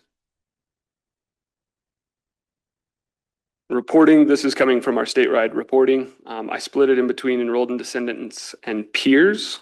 Again, I apologize as I'm looking at these that everything's really small for you guys. So is that the one? Yeah, I mean, a little better. It's a lot of numbers really, really fast. When I'm looking through these things, I want to look for something that's going to stand out to the extreme is really what we're starting to like fine tune. A lot of the time with the student population that we're looking at, this is great for an overarching view, more so to say that I have a grade band that might not be performing very well. But me personally and our student to staff ratio, we start diving in on an individual level. So this is 10,000 foot view would be my best way of being able to describe that. The other thing that's tough with this information, you might have a grade band that'll roll through. So if we're looking at like this group right here, you guys see my mouse, correct? Yep. You might have a group that 71% that's performing low, depending on what is going on in the classroom or on that day. That one might produce a result that everything shows up red. We'll retest that grade band a little bit later in the next go around and be able to track those individuals. And almost 9 times out of 10, we don't see that result to where you would have red and blue almost never will exist in the same line. So it's like something's wrong with the data there because you're saying none of the kids are performing at all and the other half the kids are off the charts. That doesn't make sense. So we'll go back into those. So just so you know, when we are looking through some of these, we will have some skewed data. We end up piecing that together on an individual basis. That first one was math. The second one here that we're looking at is reading. Again, just breaking it down with the hopes that we can continually improve all of those scores. Also then looking between those two, reading and math have that same grade band. They're separated out very similarly. So then we're starting to look at maybe what it is that was presented to those students when they were testing. Specifically in grade 6, they might not be varying between teachers like you would have at the high school. So we might have something that's going on with now not the students. Now we're looking at teachers, specifically maybe even a year back. So it's definitely good data for us. So as you look at those graphs here, you're hoping to produce more blue and green. We want blue and green. Yep. And the yellows and oranges and reds, those are things then that, I mean, the blues and greens are great, but we want to fix the other end. So that's where our focus starts diving into for sure. And some of the time, even with those, you'll end up having some skewed scores because our student, we continually revisit this with the hopes that we can entice the students to do well on it, but it doesn't impact their grade. It doesn't change them from moving on. Like there's no pros or cons outside of here's your report. And if it's not broke down to the individuals, then you'll get kids that truly don't care and they just rapid fire through it. Well, when you rapid fire through it, it sends an alert. They have to retake it and they'll do it a few times, but it's not going to change their stuff. So then we start breaking things down with those individuals. They don't necessarily need this test score. They need a better relationship with the teachers so that we can then build on where their deficits might be. And you're not going to see that in any of these charts. 2025 cohort graduation rate, we graduated 32 out of the 35 that were enrolled through that grade band for that group. This is my typo. It says 2024. It should say 2025 dropout rate. 3 out of 35. When we're looking at some of these dropouts, it's not that they dropped out their senior year. These are students that might have left us their freshman year. And I know that in this specific group, we had some students that left our district in its entirety. We still get flagged for them later on down the line. So maybe they don't enroll in another school district or they choose to go homeschool and we never get a report back as to whether or not they did anything with it. Some of those get skewed from that direction, just so we're all there. Attendance rates, something that we always seek to improve. At the same time, when you're rocking 80s and 90s across the board for most grade bands, minus our seniors that like to enjoy their springtime activities, which is a common trend year in, year out. Honestly, we're doing really, really well. With that, I would say that, and we'll see it in the behavior log, usually our attendance numbers will plummet and it's based on a select few. So if I have one student that misses, I mean, right now I know of a student that's missed 62 out of 63 first period classes, and that's one kid. It drastically will pull some of these numbers down. If I took those anomalies out, I would imagine that across the whole Arley School District, we're above a 90% attendance rate, which is really exciting. We then refocus in on those few and working with Miranda, Tribal Ed to be able to hopefully bridge some of those gaps and keep pushing forward. Activities numbers split across the board. This one's for high school, 24-25 school year. This is pulling from last year's data because that way we're making sure we're incorporating all of the spring. So this will always be a year behind. So we have our track numbers that haven't occurred yet. So those are the numbers from last year. High participation across almost all of our sections. I feel like our students want to be in athletics. It's going to vary depending on the sport, on what the split is.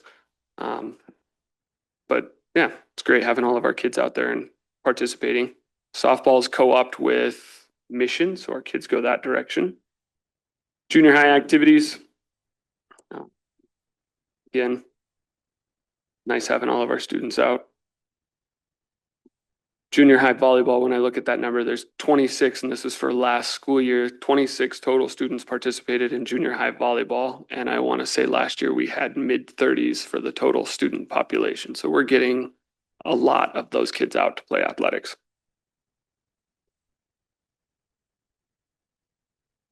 GPA by grade level. This is split as well between tribal and non-tribal students.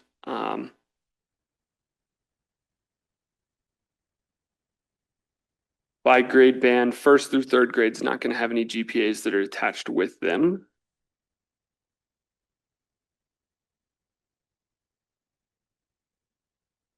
Elementary discipline.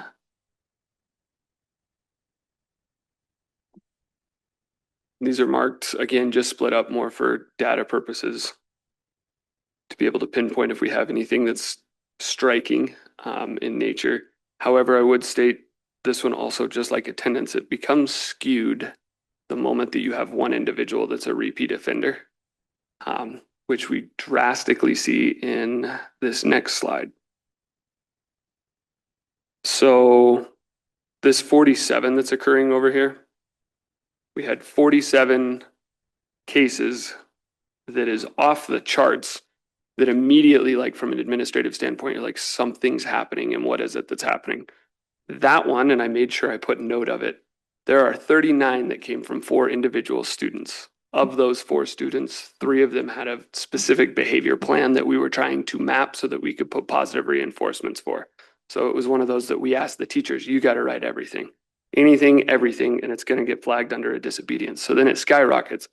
Well, if you hand that piece of paper to somebody, that's a scary piece of paper. What is going on and why are we attacking these students? That's actually not the case. We're mapping those students specifically, trying to find ways that we can connect with them better to be able to have less discipline. And that happens through mapping and data collection. That looks terrible, but it's not as bad as it is. So I wanted to make note of that. High school wise, as we're looking at the high school, that MT that's on the left-hand side, those come from Infinite Campus, and it's how OPI kind of collects those things. So I might have a student, and I'm trying to see if there's any double down on this, harassment. So this top one has a harassment, and there's a harassment with the MT that goes along with it. Oh, I don't know what I did there. Okay, there we go. The harassment, if it's a harassment that doesn't result in an out of school or an in-school suspension, it gets a different flag to it for the resolution. If it results in an in-school suspension or an out-of-school suspension, we have to tie it with the Montana because it collects against the hours that that student is sitting in the classroom. So any of those that are repeats, and they might have occurred on the last slide as well, if they have an MT attached to it, it's because the discipline log is separate. So I couldn't group those together. I guess I could have, but it might not have appeared quite the same. And I think it's valuable knowing that some of them are at a higher level. High school discipline. So we're looking throughout an entire year. Previous math major, it's one of those you zoom in enough on a bar graph, it makes it look kind of extreme, but we're talking over a full calendar year. We have 11 insubordinations. That's pretty impressive for an entire high school group. So glancing at it, big bar, but it equates to 11 in that category. Not too bad. IEFA district-wide, this is a huge push in the last couple of years of being able to revamp what we're doing, how we're mapping it, and the things that we're doing that are amazing and things that still need work. So we've got a lot going on with IEFA.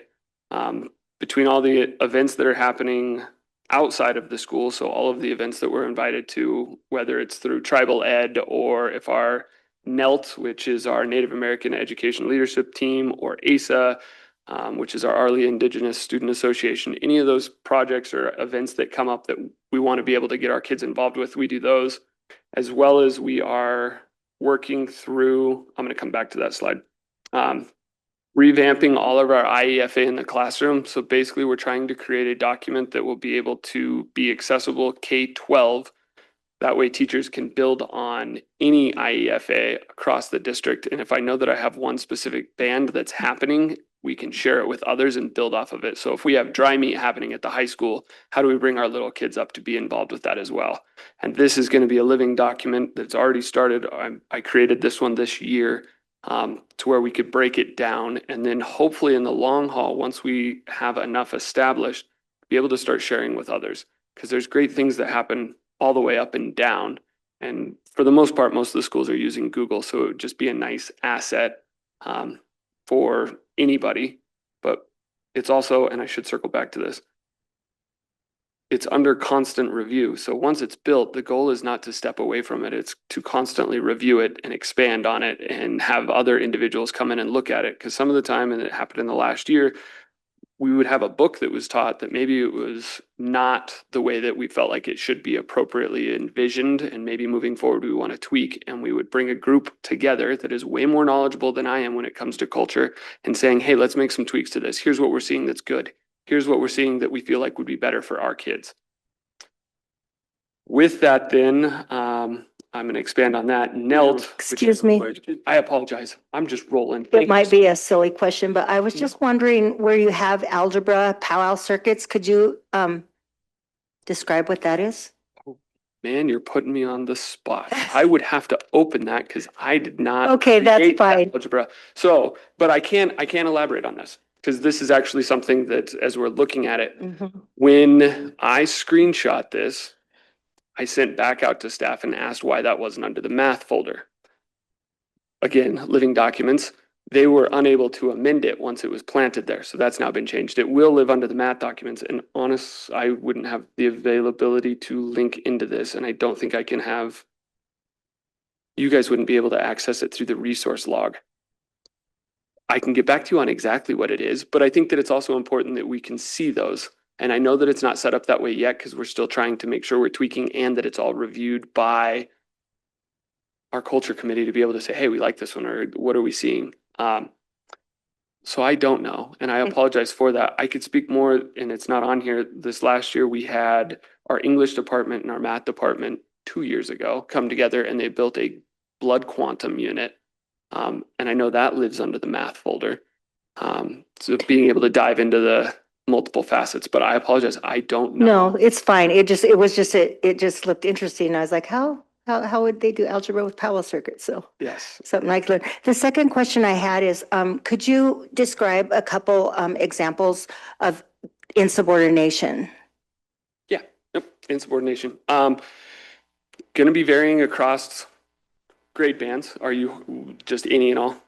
So if I have a student that the expectation is, hey, we're going to stay in our chairs and we're going to be working on our things. If the student directly looks at the teacher and says, I'm not doing that, I refuse to do that, that's what would get flagged under insubordination. So basically just outright stating whatever the expectation is, I'm not following it.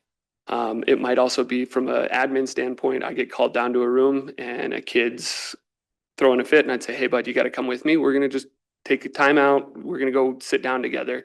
If they told me in kind words, not going, then it's insubordination. So basically just not following the directive of staff to keep the student body safe. Yep, great questions. I am so sorry. I should have been stopping along the way and asking for questions. We were recently awarded a grant. The Arley CRC project is what it's under. This is to work on culture, reading, and counseling. So it brought in some more staffing for us, which is really great. It also provided for The Native American team that we were able to create through a leadership team that is starting to work on. Currently, we're in talks with SKC over bringing in Salish as a dual enrollment, a career explorations as a dual enrollment. Some of that gets a little bit weird just because of the scheduling. They're 2 days a week for some of those classes. Salish, I think, is going to be really streamlined and easy. Career exploration makes me a little nervous because it's offered 2 days a week and we're a 4-day school week. So it's like figuring some of those things out, but it's been really beneficial to be able to bring some of those new organizations in a different light and be able to work forward with trying to expand on that. Being able to hopefully add to our culture. When we were working last year through our vision and goals, and I know I presented that last year, that was one of the big things that a lot of the group came back with. Hey, we need to keep amping up what we have for cultural things. And for me, I just lean on those other groups really heavily because they're the ones that need to be bringing stuff back and kind of enhance all of that. Questions? Sorry, this is where I needed to slow down. Yes. This is very similar to last year, if not borderline identical. Just things that we have been taking our students to throughout the years, continuing those kind of activities, expanding on anything and everything wherever we can. Some of the time we're just limited by time. We have to be in the classroom as well. So these are the activities that we have going on. I put this one on there just because I think that it's important that I note on it. I know it's something that we've talked about in the past. We had the change of recreational permits, and I say change. It was a change to me because I was unaware of it. In terms of, I have my own recreational permits. Sadie took over for recreational permits for schools. In my time at being at the school, I wasn't involved with that. So Sadie sent over some new documents, loved it. Basically, we just needed to get our kids to make sure they had an educational pass to be able to utilize any of the lands surrounding the school.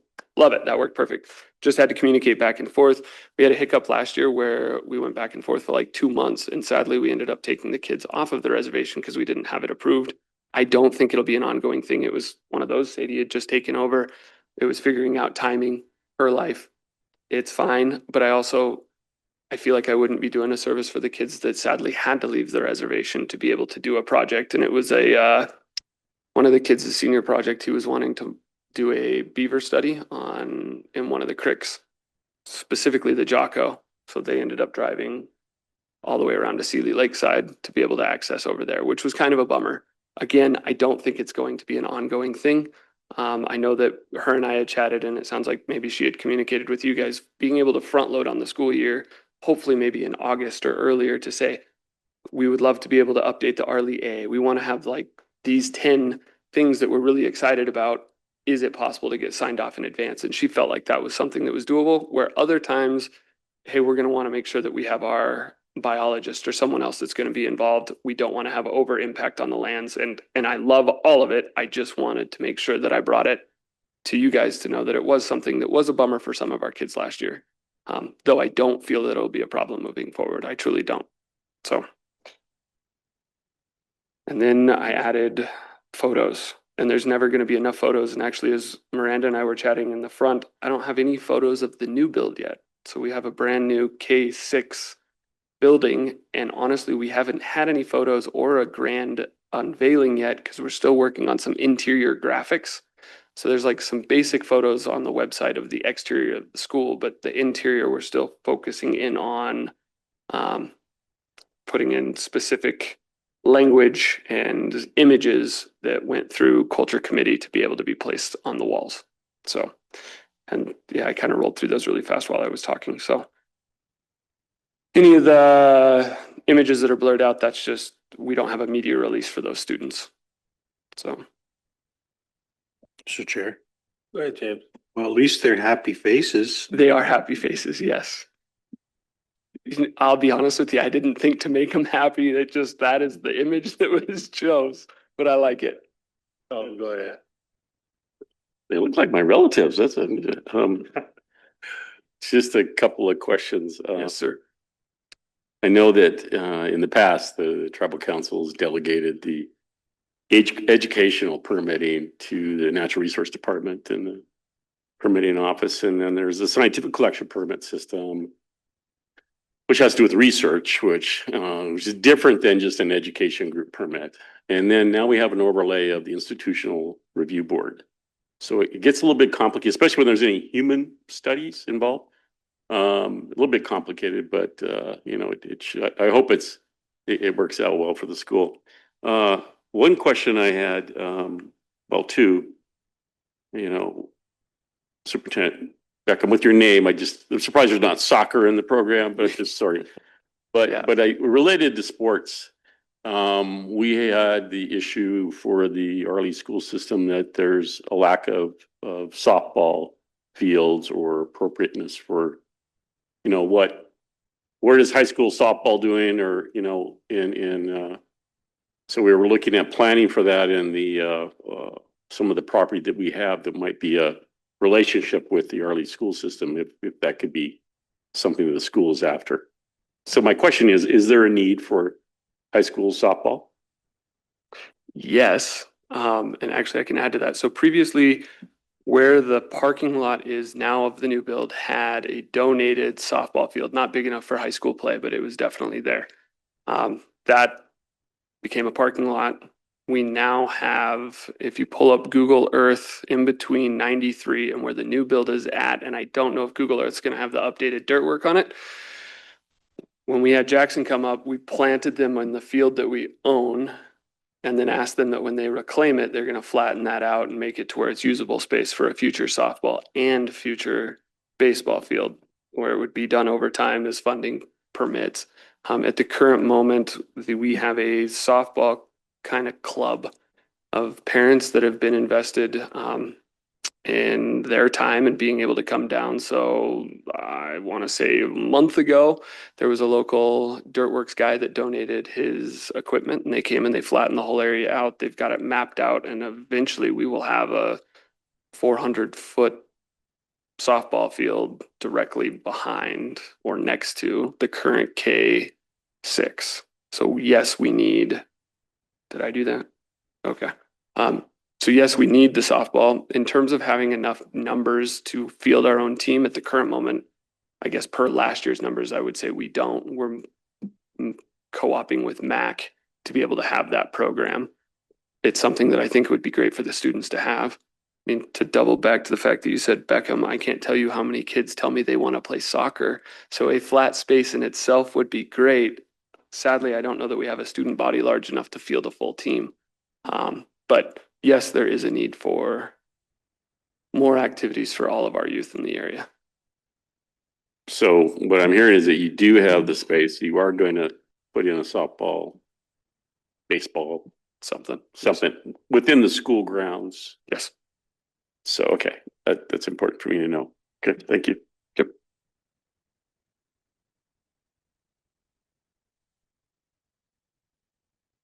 Other questions? I do notice that you do have a bit of a grade point average deficit between tribal versus non-tribal. Yep. Are you doing anything about that? Yeah, so through the CRC, so we have a CRC grant, a Montana Reads grant, and we were just recently given a Roots to Rise grant, and all of those are really, really focusing in on reading. And that's been a huge drive for us, because a lot of the time when we're seeing any of those deficits, we can almost always tie it back to literacy in some capacity. So we're really, really amping that up, and have been for the last year. We have 3 full-time reading specialists that we designated this past year to be able to work with students that are struggling readers. And we're continuing with that push of being able to focus in on reading. And I feel like that will help drastically with that separation that's happening there. I think vocabulary is very important as well. Yes. Yes. Ability to utilize those words and communicate as well as reading. It's wild watching some of the things that the teachers are doing right now, because it feels, I mean, we've been out of it for so long, and I'm like, you're breaking it down too much. Just tell the kid the word is what I feel like, because I feel like they're old enough, but it's a science, and they have been going through lots and lots and lots of training to be able to deliver what feels like a very basic word to make it to where it's understandable for students, and then learning the skills to be able to break down not only the basic words, but the more advanced words, which is exciting. So. Thanks, Mr. Chair.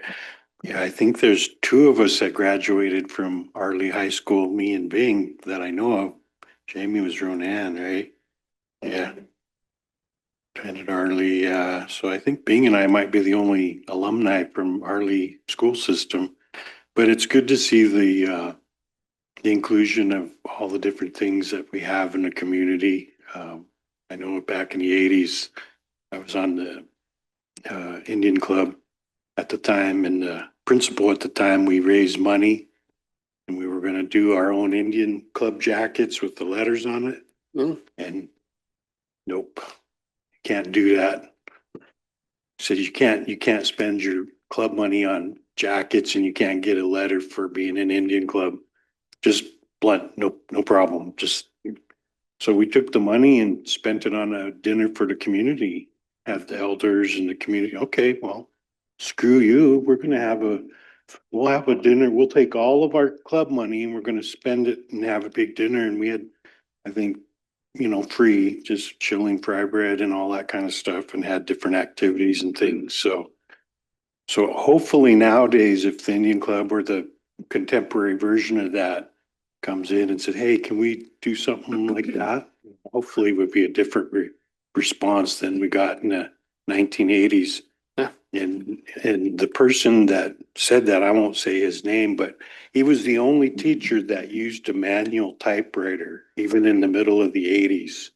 He would do all his click, click, click on a manual typewriter. So if you ask some of the old guard around there, who was the last principal or superintendent that used a manual typewriter in the 80s, they'll probably tell you who that was. But thank you for your presentation. One last question is, I asked last year of all the different superintendents and principals is, what has your relationship been with OPI now that we have a different leadership there? What has that experience been? Last year I was talking to all the different, asked the same question to all the different schools, and they basically said it was terrible. And the last principal we had in here, superintendent, he said, well, it's better than what it was because you couldn't get any worse. So that was his version. But what's your relationship and the district's relationship with OPI now? I would state that I focus in on what we have in Arley, and I feel like any time that we have change that's happening over there, I feel like most people that step into any higher up position sell the idea that they're going to have the ability to make a lot of change, but when they're there, their hands get tied potentially, and we just don't see those things. So for me on my end, it's how can I focus in on what our students need and what is it that I need to push on OPI to make it to where our students are getting those needs met.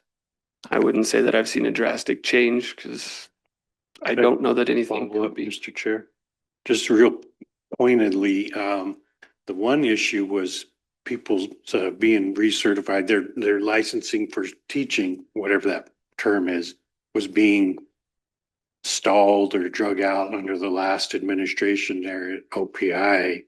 Has that gotten any better? Is it still a problem? Is it better or is it worse or is it? I would say that there are more opportunities to get certified right now than there has been in a long time, just based off of experience. Like once you have so many hours in a field, you can earn a certification. We haven't had a rehire that has had any certification issues. So I wouldn't really be able to speak to the fact of whether or not it's been stalled or is moving at a different pace because I've not heard of it for my own personal staffing, if that makes sense. Go ahead. Hey, Mr. Chair. First of all, I want to tell you how great that new grade school looks. That's a good looking school. It is. And I'd like to, one of these days, if I get a chance, I'd like to go in and take a tour of it, because like from the outside, it looks real nice from the outside, and I'd like to take a tour of it and just see what it looks like on the inside. Second question is, the high school was built in the 60s, early 60s. is there any plans on renovating that or doing something with that school soon? Great question. Yes. At the current moment, we are struggling with revamping some financial offsets. I do know though, on the internal side of the high school, so being the past principal in that building, we've updated the science room. It now is one of probably the best high school science rooms in the state. I mean, it's got a really, really well done chemistry lab that has a walk-through wall that the chemistry teacher can be on the other side doing his stuff. And if something goes wrong, he bumps a button and two walls slam shut and it sucks everything out of it. It's pretty intense. That one was, it's really nice. Outside of that, I have redone 5 interior classrooms. So from the outside, you wouldn't see it. So there's 5 new classroom updates that have happened on the inside. I replaced all of the carpet that potentially was there when Mr. Steele was in the building. I don't know about you. I don't know if that was the same carpet, though it could have been. The whole hallway is updated with new tile. We've been abating most of the asbestos in the places that we're trying to do all of the updates, replacing LED lights. So it's getting internally updated at the moment. Future goals, we have some of the flat roofs, and I still can't wrap my head around putting a flat roof in Montana, but structurally they tell me it works. I have some roof work to do, and then I received a couple different bids 2 years ago to reface the entire building. So that it is updated and have better processing for just it is in its entirety. HVAC would be something that we would look at too. We're running on an old boiler system that's actually attached to the current 3-6, the old building, the old elementary. We had 4G plumbing come up. They rerouted a bunch of the boiler work. So as soon as we can get in the process of demoing that old building, we're going to be continually chipping away at a high school that needs some love. And that is definitely long-winded answer. Yes. But there's some other things that sadly you won't notice that work is getting done necessarily because it's more internal or structural. Like I speak to the roof. And then us making sure that we have the financial means of being able to do that. So, yeah. Oh, good. Thank you, Mr. Chair. Just one last thing, Corey. And I've mentioned this and it's been brought up before by specifically the early council representatives, but it'd be great if the school system would make this request to Montana Department of Highways. And it's not really my concern, is it really the Highway 93 southbound traffic? It's the Highway 93 northbound traffic coming through the community of Early. And the crosswalk that's there by Wilson Foods. It's not a stoplight, cross light.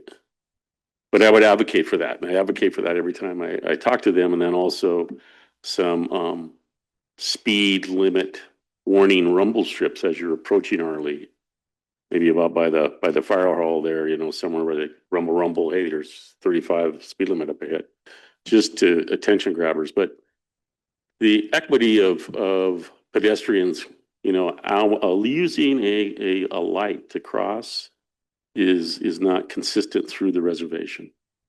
And I hear this isn't incorporated either, Pablo, but there's 2 locations. Me as a pedestrian, I can hit a button and get a stoplight to cross this highway over 2 separated lanes. But just for 1 lane in Arley, I can't get that same privilege. I get that same privilege also in a couple of lights in Ronan and a couple of lights in Polson. But I would like to have a consistent program on our reservation to give value and concern and safety to pedestrians, and especially for marked crosswalks. Let's put a light in. Let's get that red light. Let's allow people to cross. So that would be really, really important. And I'd certainly appreciate the school system maybe advocating for that also. Yeah. That would be great. Both of those things, a rumble strip, slow down. But the light is critical. I just can't believe we don't have a light there. Let's get a stoplight in Arley, at least for the kids who want to go to the store. I would love a stoplight in Arlie. I mean, even in the short go, all of our high school students don't walk to and depending on when you travel through, there's a crosswalk that'll light up when you hit the button, but it's not where the high school kids go. The high school kids are all a block up because that's straight out the front door of the high school. But the button they push is just a flashing hazard a light. It's flashing not a light. red light. It's not a red light. What No. I would give to have a red light or Need a new red red light. lights in that town. I like the idea of the rumble strips versus the big hump because I know that most of them would just full send their car over it. But yeah, that's something I have no problem with pushing or support of, and hopes that we can get something for the safety of our students. And I know that was something that we pushed a few years ago, and we ended up having students getting hit on 93 northbound, and it still hasn't happened. Yeah, my niece was one of those students that got hit. So, yeah, bad. definitely. Anything we can do to support the district on Tom's comments, absolutely, to stop the traffic best we can. But you know what? I don't really want to see the elite kids get any faster than they are, just running across traffic. You know, we're putting in extra short baskets down in St. Ignatius so that then they play basketball in a regular gym, their shots are off. Okay. And so we want to slow down those kids that aren't, they're too fast. Other questions? I'd entertain a motion to accept the Arlie School District report. Motion to approve or Got accept. a motion by Greg. Second by Tom. All in favor? We're unanimous with Danielle out of the room. Appreciate and Carol out of the room too, that's true. And Lynn's gone for the day. Thank you, Corey. Thank you all. Appreciate it a lot. Thank Happy you, New guys. Year. Thanks, Miranda.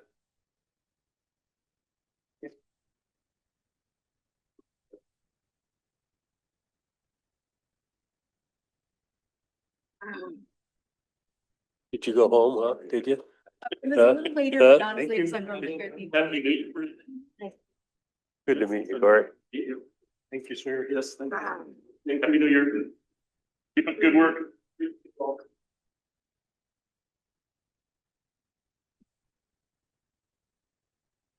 Almost. Still wondering who might participate down in the Missoula Planning Commission, Missoula County Planning Commission. They're hoping for a name. I think that's why Tony's here. What about? We gotta have somebody that has staff. I don't know that they have to be staff, the John Carter. General Cater. They can burn that in the they can't live in city limits, I guess. They have to be in Missoula County. You're correct, yeah. There's some weird sideboards where they can't be in city limits. They have to be within county in order to be a voting member. We can appoint anyone, but they may be an ex officio non-voting member but part of the conversation. And I just got a text per our conversation we've had earlier, Mr. Chair.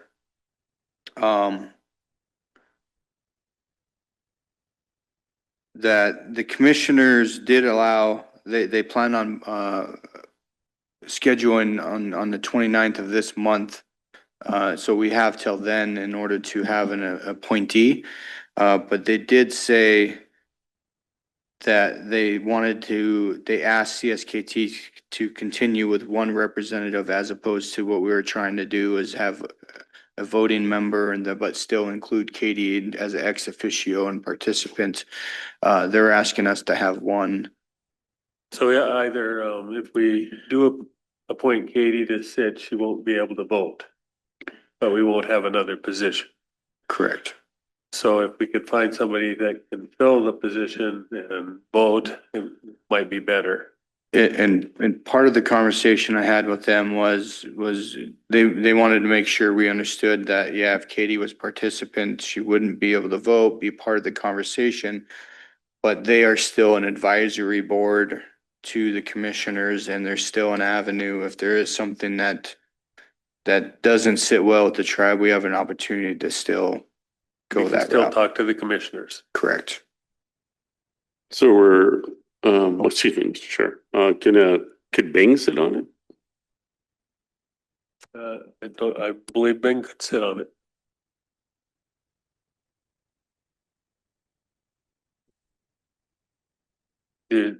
Are you volunteering?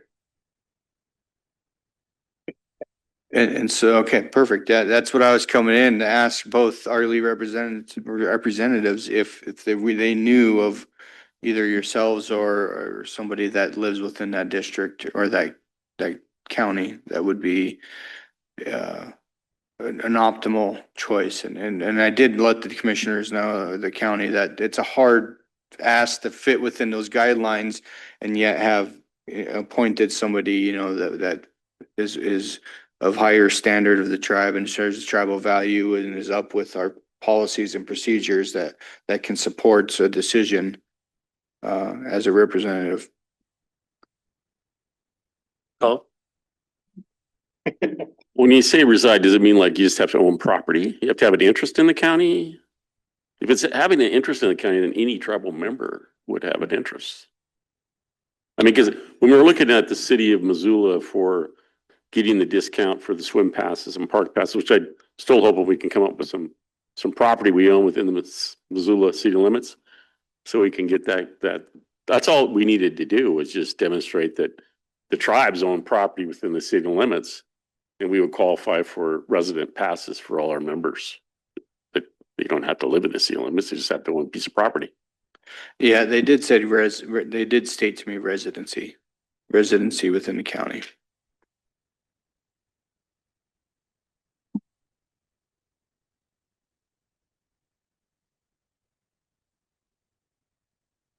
I can try to get a quick response and ask that I question. know the times that a few of us set up residency at Grey Wolf and we're there for a while, as long as we're winning.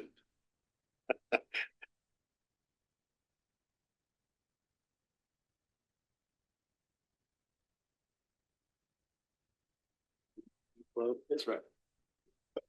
Well, and unless we have somebody that you want to target, I think Bing is a good opportunity.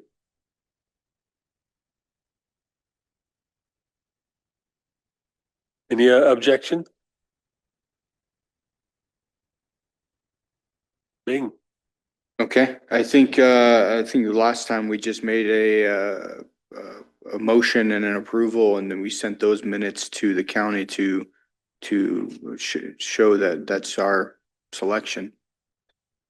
I'd welcome a motion. Motion by Greg, second by Tom, all in favor? Everybody here? All right, lunch. I'll send that off to Karen and inform her. Oh, yeah, thank you, Mr. Chair. Could you please try to find out that question so we can at least get our passes squared away? Let's say made the offer. For the passes, yeah. She did respond back that it must be resident for the board. For the board, yeah. Yeah. But I mean, for the season passes for our members to go to Currents or any of those parks. Okay, I'll ask Karen if she can get me that. If we can Well, show.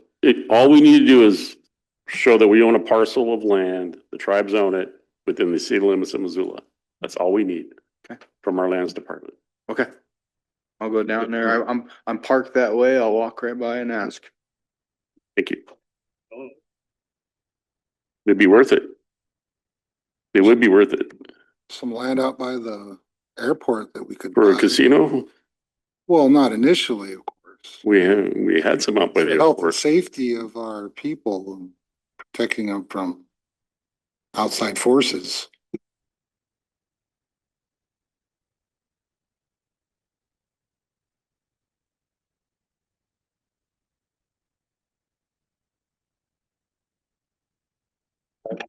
It was by the airport entrance. It was right there.